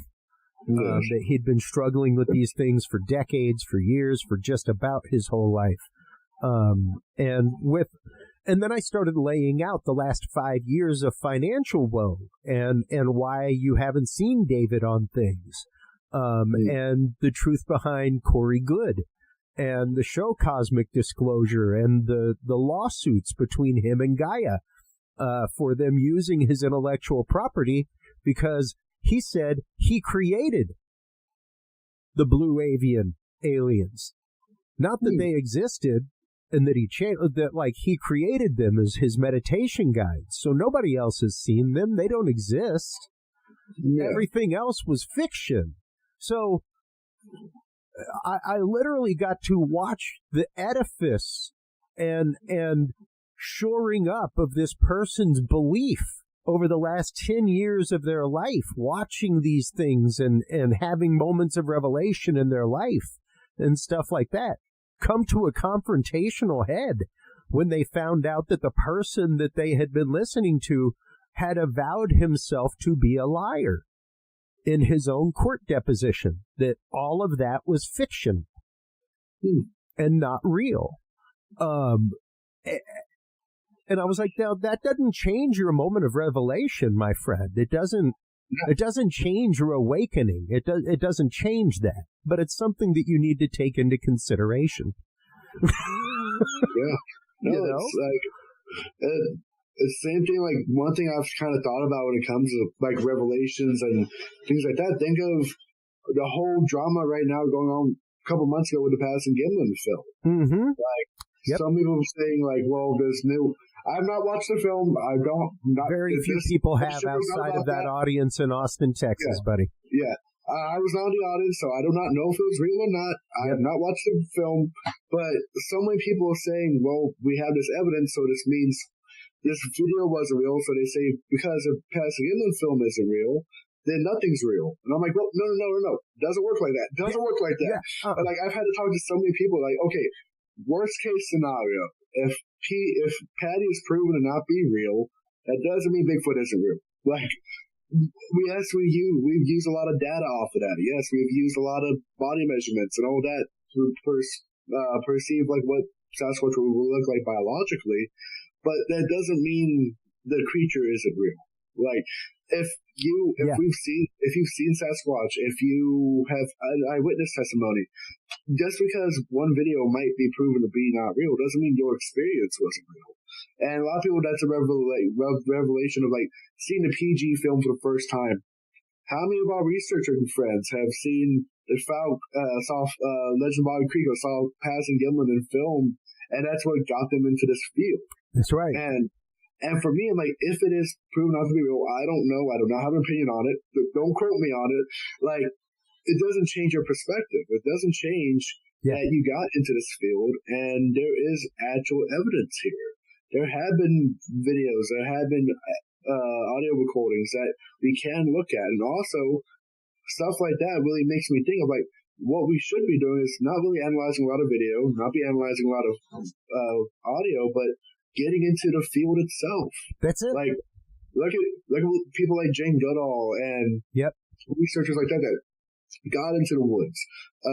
One of our good friends, Shelley Covington, Montana. Like, she is one of the researchers I really look up to in this field because she goes out in the woods for months at a time by herself. Like, and she is braver than any man I've ever met, I believe.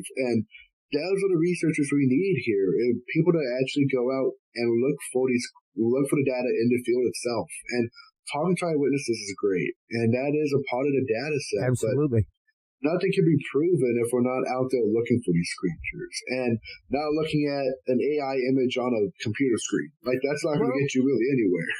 And not willing to call those things out when you see them, Ryan. And you know, here's a few little tips, folks. Things you can look for in photos, like inconsistent lighting and shadows, warped or repeated patterns, blurry edges, you know, mismatched resolutions or grains, impossible reflections. Like, here's an example right here where you can see that obviously the ladybug is pasted in. There is no shadow of the ladybug like there is for the butterfly. Yeah. You know, and it looks real enough, but when you start looking in, you can see jagged edges up around. Stuff like that. You can see where the leg disappears from not being able to grab the pixels. You know, that kind of thing. Go ahead. And adding to that too, like recently, what I've been getting a lot of like on my feed and people telling me about is like a lot of these like videos of like animals, like clearly AI videos of animals. Like, one person showed me a video of like a bear putting a bear cub through a car window, and I'm like, okay, let's not just break it down by pixel, like what. Let's break it down by behavior. Yeah. Well, animals act like this. Animals don't act like this. Yeah. So what can we say? Like, okay, if that's so unrealistic, we know it's an AI video. They're like, well, prove it's an AI video. I'm like, well, just look at the behavioral aspects of how these animals are acting. You know it's not real. Or I get so many videos of like someone seeing a Sasquatch walk across the field and like, well, I can see from the movement that that's not realistic. And looking at the behavior sets and looking at things like that and changing your perspective on it. And that's how one thing I look at with a lot of AI videos now is these animals or subjects that are in these videos, are they acting realistically? And if not, that's something that we should look at, and most likely it is AI or something fake, something hoaxed. Like, almost like what you say right at your bottom, too perfect composition. The behavior is too perfect. Like, it's not realistic. Even the fact of the capture of it is too perfect. There was one in a group the other day that I was like, I'm sorry, I will immediately tell you this is AI and fake. There is no fog between the lens and the subject. Yeah. There was fog entirely behind the critter in the woods, all kinds of stuff, but zero fog or vapor between in this perfectly composed, perfectly lit image in an early morning foggy wood. That's the perfect composition in that moment, and it's like no, because I guess the fog just stopped in that 10-foot area. It's a portal. It's creating a perspective. The animal's making a perspective just for the person in the video. Could be. And that's like one thing too I kind of bring up with a lot of these, like, scroll on Facebook for 10 minutes in any Bigfoot group or any paranormal group. You're going to see so many AI images of Sasquatch and I tell people this, okay, why in the past 2 or 3 years do we have like a couple hundred, I guess hundreds now of images of Sasquatch and Dogman and all these other cryptids? So like, well, think about it. For the past 60 years, we only had maybe 10, 20 good images. Why in the past couple years do we have all these dozens and dozens of good images? Well, we got to look at what's the correlation between this and the creation of AI and the creation of like Photoshop before it. Like, you have to look at the correlation between not just what's happening in the woods, but also what's happening with technology. Technology and research go hand in hand. Well, and not only that, you really do have to look at, once again, that end motivation. I will always say, Ryan, I support and believe any experiencer until proven otherwise. I have had my own experiences that are fully unexplainable, and people were right there in the room with me when they happened. Even my sighting of a cougar in Louisiana, there were people around that campfire with me. Screw you, Ricky, my cousin, and my brother.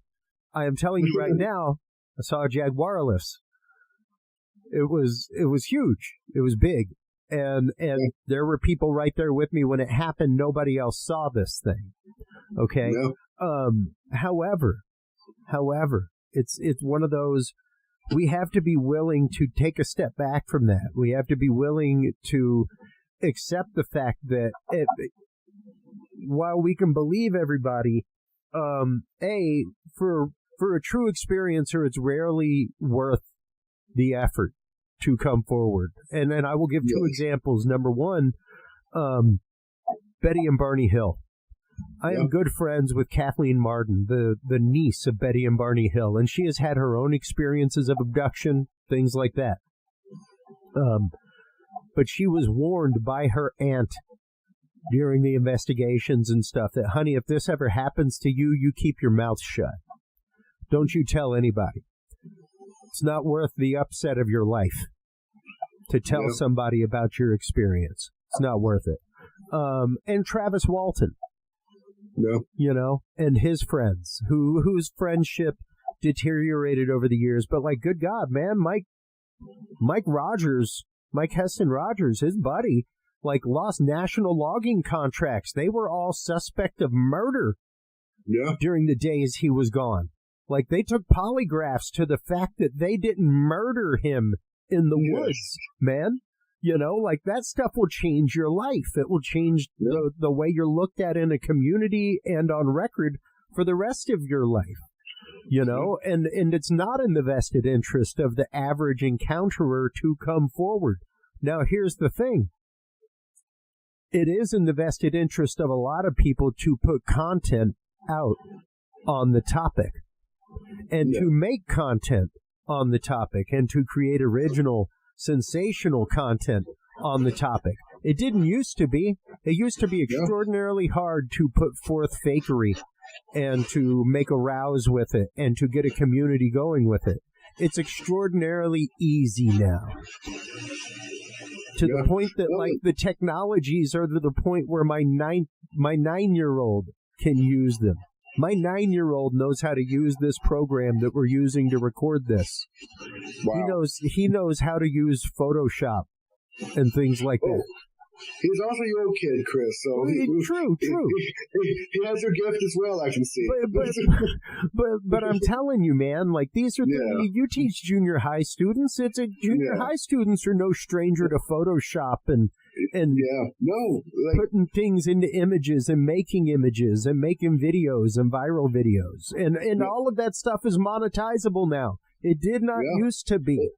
So what was the vested interest? Other than getting it over on a few people. Yeah, I think about, like, on YouTube, for instance, I always see videos and channels out there, like, 100 encounters of Dogman or Bigfoot encounter compilation. And I'm like, well, how much of these are not real? Like, how much of these, like, because one thing I always tell people, like, what you talk about experiencers, for every one person that goes to a researcher like myself or Ken Gerhardt or Lyle Blackbird and talk about I've seen this, there's probably 10 or 20 more that don't go and don't tell people what they've seen. And the idea of making money off this and being viral and like it kind of brings in this idea of like cult of personality of like I have all these stories, I have all these eyewitness testimonies of Bigfoot or Dogman or I am the source. UFO.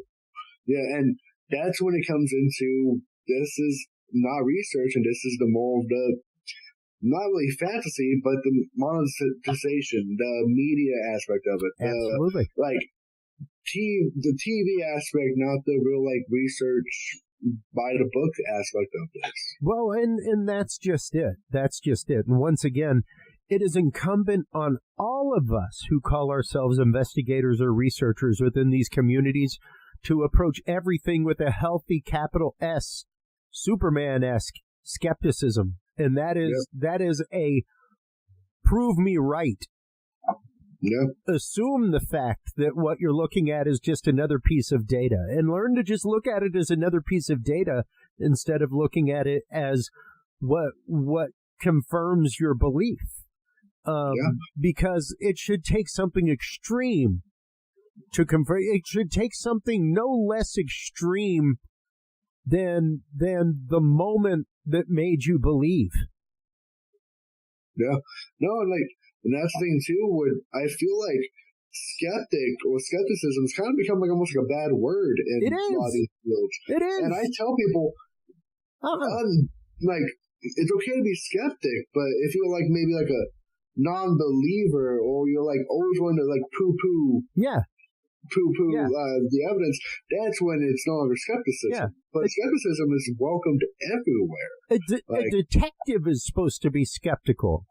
Yeah. For reasons, because otherwise you get emotionally invested in evidence, or you get emotionally invested in a sightline of investigation that may be parallel to where the actual investigation needs to be.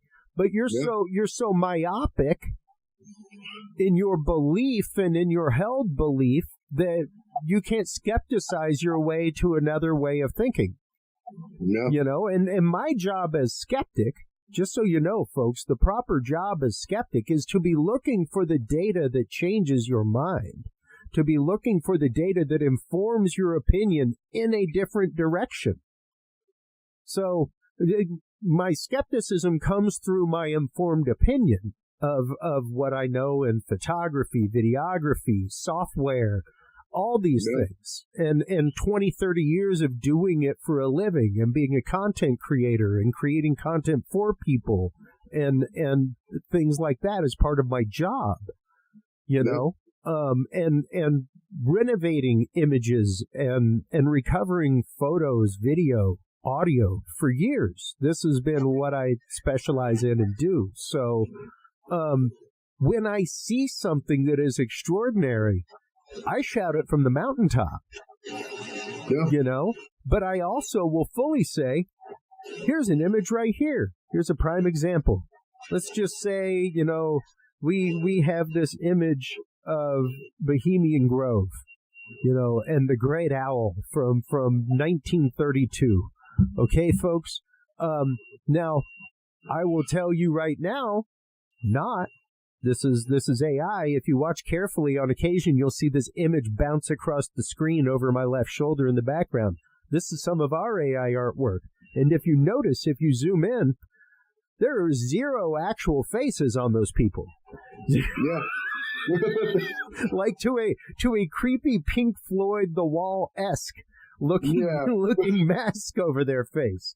All right? These are not real people. This is not a real thing. It certainly as heck looks that way. Like the image itself looks like a ratty image that was scanned and has the extra bits around the edge, you know? That's how detailed it gets. Yeah. So, go ahead. And that's the thing, too, of, like, there's so many times where people have done that, and you see it, and you're like, this is so realistic, but then, like, what you do, you zoom in, you look at the faces, like, oh, wait, there's no faces on those people. There's something wrong going on here. Yep. Well, and there was one that, and it's to the point now where some of these images are actively shared by media. This is one that was shared by actual mainstream media.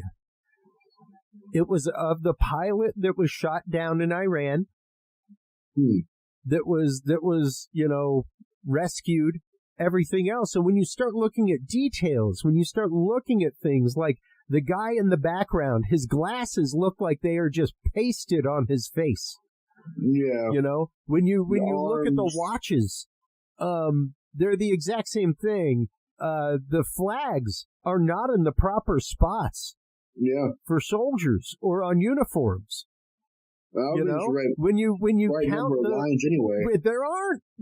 There's 12, not 13. Yeah. So, real details, guys. and there's like things like this. You know, like that's just it. Even the straps that aren't the same color. You know, it's subtle little details like that are in there that make the difference. Things like you know, artists and humans have a bad enough time drawing hands. Much less AI. Like, hands are a huge giveaway. How many times you see 6 fingers, or you see 4 fingers, or you see like 2 pinkies, and you're like, wait a second, that's not right. Like, but that's just it, man. And even like this is a video that I had my mid-journey make of the Loveland Frogman. You know, and all kinds of realistic reflections, all kinds of wild stuff. But it's when you learn to spot it, when you learn to see things and learn to spot the types of fakery that's out there and how it's made, and some of the things like unnatural facial movements, lip sync mismatches, blinking irregularities, you know, face warping during motion, especially around the mouth. You know, stuff like that, like cheeks, where it starts looking like they're animated almost. It's and it's something too that I bring up when it especially comes to AI and like faces. Like you've heard the term uncanny valley before. Yeah, it's kind of like the idea of like it's so human, but it's not human. Yep. And especially with a lot of these AI videos, and like, there's a lot of people that can't watch like Nightmare Before Christmas because like claymation and like stop motion animation freaks people out because it's so human, but it's not human. Yeah. And that happens a lot, especially with AI videos now, is that when you look at how a figure is moving or a subject is moving, you're like, wait, the human body or like a body doesn't move like that. And that's how you can tell. I've got 2 right here which do exactly that. Number 1, here's an image of my son before my niece's wedding. All right. Now I had it turn him into a Muppet. I had my AI turn him into a Muppet and animate him. Dude, this took less than a minute and a half to create. Wow. All around, from the prompt of turn him into a Muppet and if you look, there's cars moving in the background. Yeah, there's motion of the camera, like all kinds of things. You know, so this is the reality, and I know people that make friggin' Muppets, man. I know people that do this. Like, they could make it look just like this. Absolutely, 1,000%. But why do that when the AI will do that within moments? And this is one that I show that a friend of mine did. This is yours truly. This is a prime example. I'm sorry, my 50-year-old body cannot do that. Also, where did my clipboard go? Like, also, where did your spine go? Like, you have there's no bones in our body moving around. Exactly. I'm limber, son. Limber. Yeah. Limber is the only way to. I'm very excited about being on the job site, apparently. And this is one that I created right here. Oh, where'd it go? There we go. Thank you, Chris. I'm having nightmares now for AI right? coming after me. And this one, this was created using a 360-degree image of a farm. If you look on that UFO as it travels by, you can actually see the reflection of the farmhouse and that would be like behind the camera perspective. Yeah. That's how, and I created this in Notch, which is used to create video games, stuff like that. I made that in 10 minutes. Yeah. That took me 10 minutes in Notch. That was the first time I was playing with it. My buddy literally showed me how to make a shape and was like, here's how you put footage in. And I made it. And he was like, hey, that's pretty cool. And I was like, I use it for a video clip in between guests all the time. Yeah. But it's a prime example of how good something can look in just 10 minutes of work. With zero knowledge of how to use a program. And once again, you can see the stars reflecting in the object. And things that's like the thing, that. too, but watching this video, when it comes so close, it's almost like it's too perfect of a video. It's like, you didn't show that to someone, you're like, okay, it's AI, but some people could get tricked by that. And you can see it, and you're like, wait, no, it's moving too perfectly. Or they're like, it's almost like too perfect. Yeah. And like how sometimes with human faces, it's almost like that face is like it's too symmetrical at times. Yep. Like I noticed a lot of AI photos of like people and stuff. Like that's it. Human faces at most of the time is very unsymmetrical. But a lot of times when AI creates one, it's very symmetric. It's all mathematics at the end of the day. It's all numbers. Numbers are like that. But when you have something naturally, like a human face like mine or yours, that's it. It's natural. It's not mathematic. It's non-symmetrical. It's weird lines, weird little pockets, and AI is hard to make that. Yeah, it's hard to replicate that kind of true randomness. Yeah. And it's interesting because AI uses basically the same thing that video game technology uses. It uses fractals. To create repetitive patterns and stuff like that. Like if you look at the leaves of a tree, like it's all fractal nodes. It's really interesting and fascinating, but that's what it uses to do these things. And that's why you start seeing that kind of mirroring and aliasing and that kind of stuff. Yeah. And even with audio, like I'll pop up some audio red flags here and we'll listen to one. Here's a little challenge for you. Tell me if this is real or not.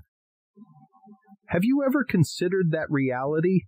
Everything you know, everything you feel, everything you are might not be what it seems? That the solidity of the ground beneath your feet, the vastness of the sky above, and even the passage of time might be an illusion? Imagine for a moment, just a moment, that you're living inside a hologram. Not a hologram like the kind you see on a credit card or in a sci-fi movie. So, one infinitely... Honestly, fake. That is fake. The abruption of your breath count. It's trying to repeat breath count, but it's actually on a pattern. It's 1, 2, 3 seconds, 1, 2, 3 seconds, 1, 2, 3 seconds. And the human breath rate usually isn't like that. You can just kind of get that vibe almost, that feeling that, you can tell it's a fake audio. And granted, that is an AI that I own that is trained in my voice. I pay monthly for that so that I can make like 1-2 minute explainer videos. Believe it or not, folks, doing 2-3 minutes of proper voiceover work can take an eternity. But I want things voiced in my voice, so I'll gladly write the words and give it to AI to put my voice to, and then I'll make the rest of the video. and put out content a whole lot faster. So I don't mind using a tool like that in that kind of way if I can train it. But that is trained by me instead of me reading as it says to do, like, hey, read a passage, like read the first 3 pages of Moby Dick. I gave it 20 minutes of clips of me interviewing guests so that it actually got conversational speed. It got inflections of curiosity, inflections of, getting deep and philosophical, being passionate, that kind of stuff. Instead of, after trying to do a typical voiceover thing where I was like just reading something, I was like, oh, no, absolutely not. Like this is as mechanical as it freaking gets. Yeah. So I started chopping up interviews to train. And that makes sense. I think conversation, you get those inflections, you get those tonal shifts, those mood shifts in your voice. But when you're reading off a page, you don't get that. It's like what you said, very mechanical, very robotic. Yeah. Like it's like when I'm talking, like when I'm giving a lecture and stuff, like I've realized, like being a teacher, you have those math teachers that are like, okay, here is the equation. Yeah. Then you do this movement.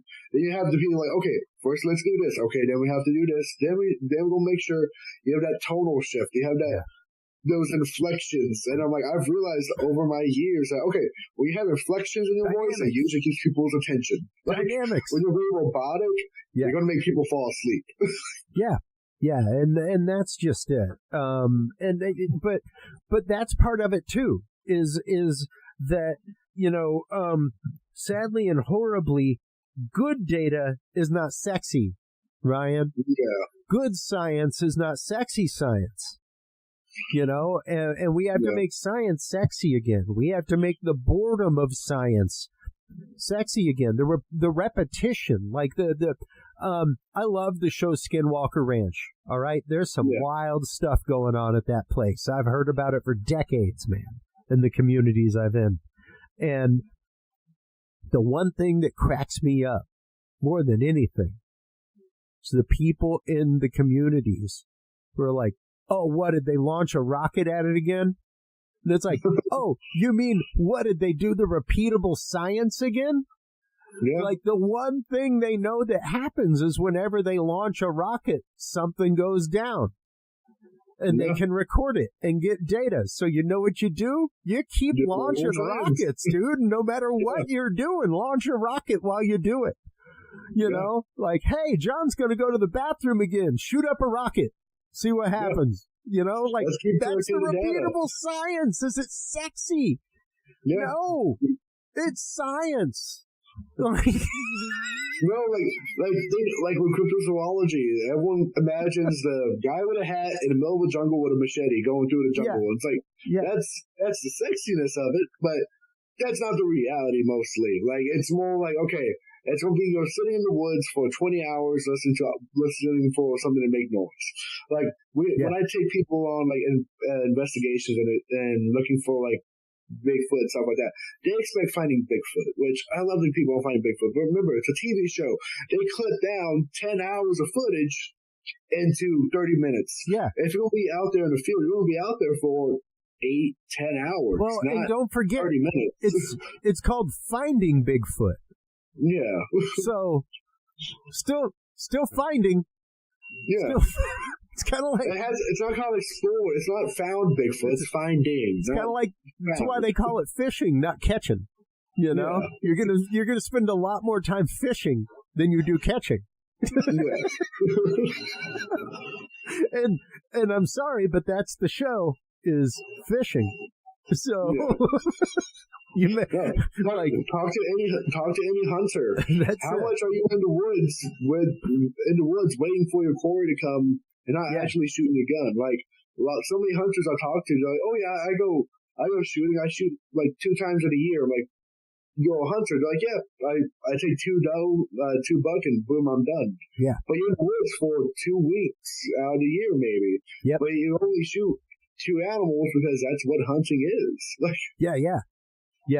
Exactly. And that's what this is supposed to be. It's the fact of, and the example I typically give, there's a gentleman in one of the UFO communities I belong to that lives in the San Antonio area who doesn't post as much as he used to, but used to post very, very regularly for like a year and a half, 3, 4, 5 times a week.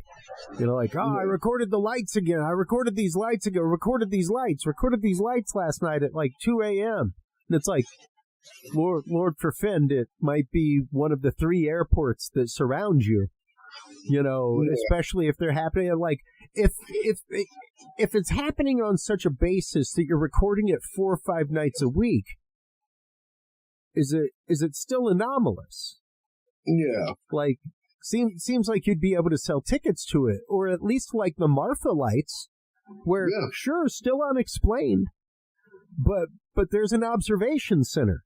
Like, and even with Marfa, like, it happens regularly, but not regularly enough that you're like, okay, I'm gonna go out there at this time, and it's gonna happen. But like, you go out there any night after sunset, and chances are bang on 78% that you're gonna see the Marfa lights. Yeah, like no doubt. Like, they're gonna be out there, and it's fascinating. It's fascinating. But at that point, once again, why are you not creating an economy? If you can 75-80% of the time have a sighting, why is there not a localized economy around your neighborhood? You know, why is there not a food truck at the end of your street? You know, where's the observation tower and the hourly tickets? You know, where's the group discount on There's got to be at least one taco truck, like alien tacos. Like, I'm just wondering do it. If it is that regular, you know what I mean? So, and I say that same thing in all true-hearted skepticism, in the fact of, please feel free to prove me wrong. I am looking for you to prove me wrong. Show me the hot spot with the trail cams that 85% of them are coming up with these images, and all the images are of the same thing and in the same circumstance and all that. We'll talk. I'd love to see the hot spot. Yeah, it's the same principle of, like, when you talk to people, like, well, I have Sasquatch on my property. I'm like, okay, you have Sasquatch on your property. I see him at least once a day. I'm like, well, if it is that occurring that often, well, like, I hate to speak as one of those people, but where are the photos? Where is the evidence? Like, if you know exactly where they are, there should be data to help support that. I'm not saying it's not real. I'm not saying that it's not happening. Because, like what you said, I'm not going to take away from any experiencer. But at the same time, if that data is that regular, you should have something to kind of back up what you're saying. Like, if you have an amazing and astonishing event happening, you should also have some good data to help support it.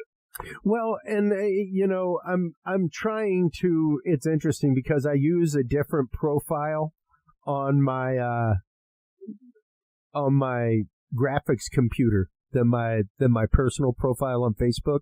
I have an avatar, and that's what's dialed in. So, you know, private data and shared messages from friends and things like that aren't shared. And I'm trying to find in the communities this image. I could probably go through and send it to myself.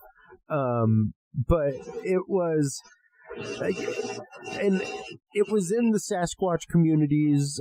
This person was talking about a picture that was sent to them by someone in their research group who, you know, in the last year or so has started gifting pretty hardcore on their property, and, you know, apples and all kinds of stuff. And, you know, they've been gifted back before, but never like this. Like, wow. And it was a picture of, like, scat on a garage door. And once again, skeptic in me, former youth minister in me, former substitute teacher in me that dealt with junior high and high school kids, former kid who had punk kid friends and who did some punkly kid things, you know. You know what kids are prone to do on a Friday night? If they're bored, go find somewhere to throw some poop. Just say, like, out the gate, let's just all admit it, any bored 15-year-old boy on a Friday night will find somewhere to put the poop he finds. Okay? And it may be your door. It might be for no good reason. 0% good reason. But the percentage chance of it being that punkly kid, like, did you talk to your HMO? Or not your HMO, but your HOA. Yeah. HMO, I was like, you may want to talk to your HMO too. But that was my only comment in the community group that it was posted in with the image was, it's Bigfoot's house now. Yeah. Like, he's obviously marked his territory and told you his opinion, so you should just move along.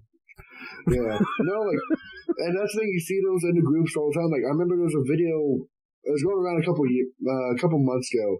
It was like a dog barking at a fence, and then you see this creature jump over the fence, attack the dog, doesn't do anything, and then jumps back over the fence. And everyone's like, oh, it's a video of a dog man. It's this, it's this.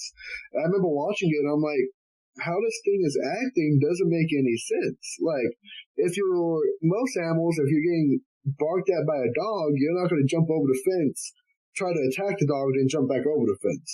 And then I looked at the movement, how this animal, and I'm like, this isn't realistic. Like, it's how it's moving in its back legs and in full front legs. It's the biomechanics just doesn't add up to a biological species.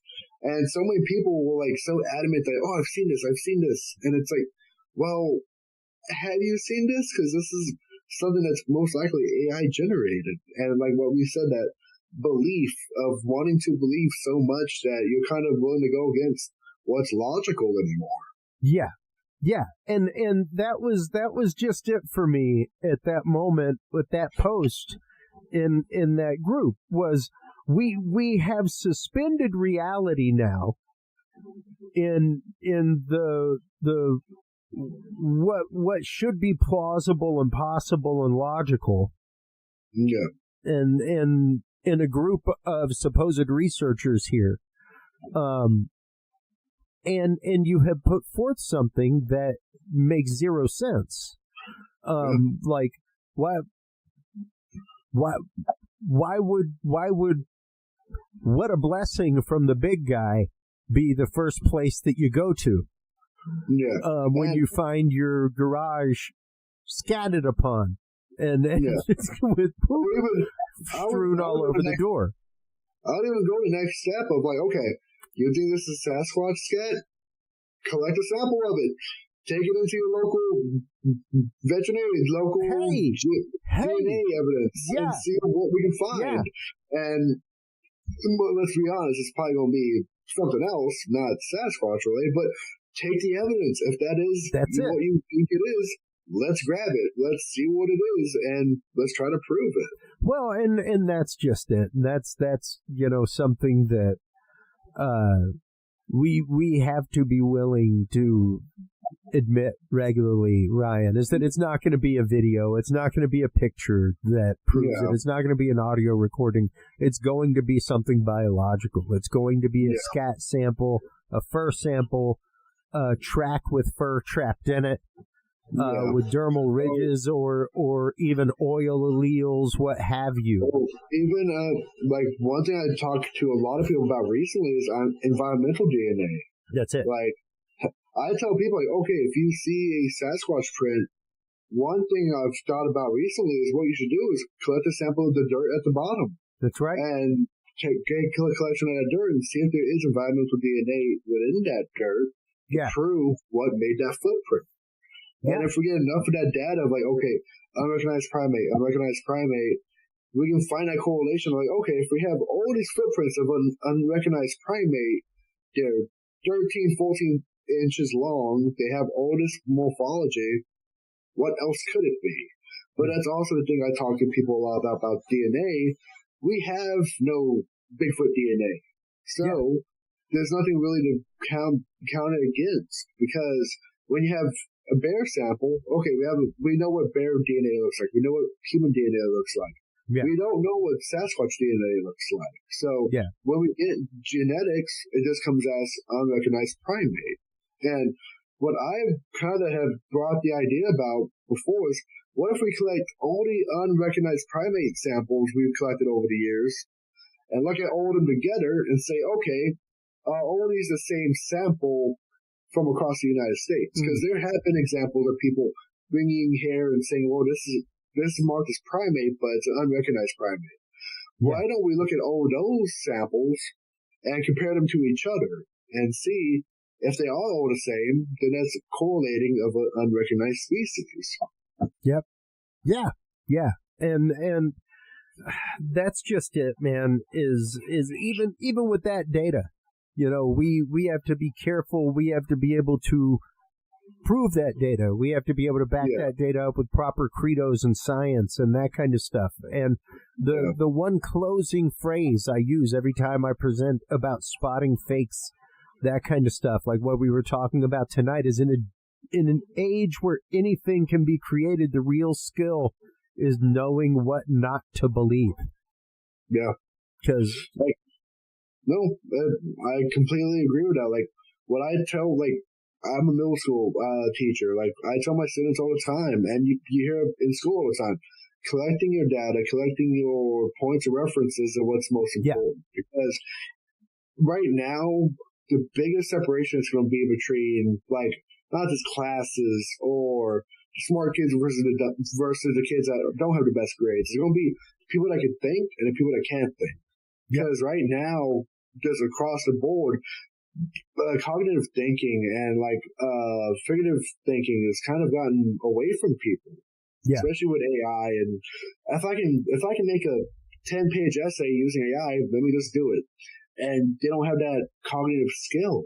And I tell students all the time, I tell people, even adults, be the people that can think, be the people that can actually ask questions. Because right now, everyone's asking their questions to AI, and that's not what we're supposed to do. We're supposed to create the questions ourselves and answer them ourselves. Because in this world, what separates the people that are successful or not successful, the people that are going to have good research, are the people that can ask the questions and not rely on another tool to ask the questions for them. Yeah. No, precisely. And we have to be the ones with the curiosity. We have to be the ones to be willing to take 2 steps back and look at things in a critical way, and be willing to do that, be willing to even criticize ourselves and the means by which we examine things. So, Ryan, I want to thank you, as always, for coming on, for covering these hard topics that so many people do not want to talk about or truly address in our communities, man, because it's huge, it's out there, it's looming, and it will come home to roost, is the only way to put it. So thanks as always. Let everybody know where they can go to follow your work, where they can go to keep up with you, where they can go to get your books, all that kind of good stuff. Of course. Well, I'm available on both my Facebook and my Instagram account, Ryan Edwards Cryptozoologist, if you look that up. My books are available on Amazon.com, also on Curious Realm Shop. If you look at Cryptids of the World by Ryan Edwards, also Beyond Bigfoot, the other unrecognized primates of North America, and Sasquatch of Prehistory. All these books about cryptozoology, the world of the unknown, how cryptozoology is proving through data and hopefully through sciences that there are unrecognized species out there and animals have not yet been discovered. So if you're interested in this cryptozoology or the unknown, look me up on my Facebook or my Instagram page, and I'm always looking for my books, and I appreciate you having me on tonight, Chris. Absolutely, Ryan. It's always more than a pleasure catching up and talking with you. Always great having you come on and really deep dive into these things that are facing our communities. Hold the line real quick while we close out this segment real quick with the audience.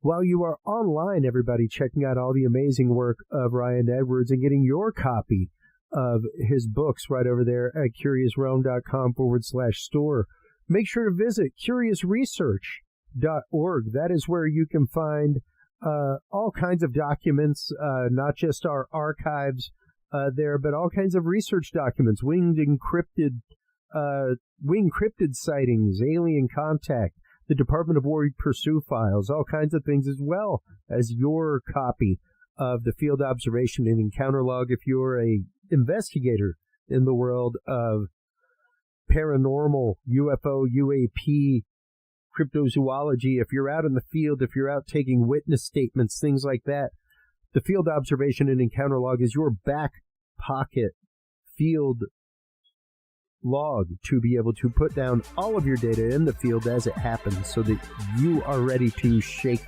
hands with science with your data come the day you need to do so. Thank you so much, as always, everybody, for your time tonight. Thank you so much for your open hearts, your open minds. That is what makes the conversation. And without the conversation, humanity cannot march forward and does not march forward. So remember, take care of yourselves, take care of each other, and stay curious. We'll talk to you soon. Bye-bye. Thank you for tuning into this episode of The Curious Realm. Stay tuned for more guests, forbidden topics, and hidden truths. Follow us on social media by searching Curious Realm. To download the official Curious Realm app and view the Knowledge Vault, or become a sponsor of Curious Realm, visit our website at curiousrealm.com.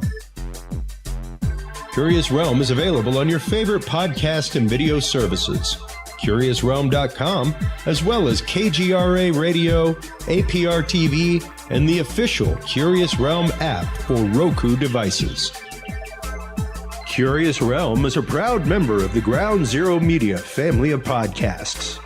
For more shows and members-only content, visit groundzeroplus.com today.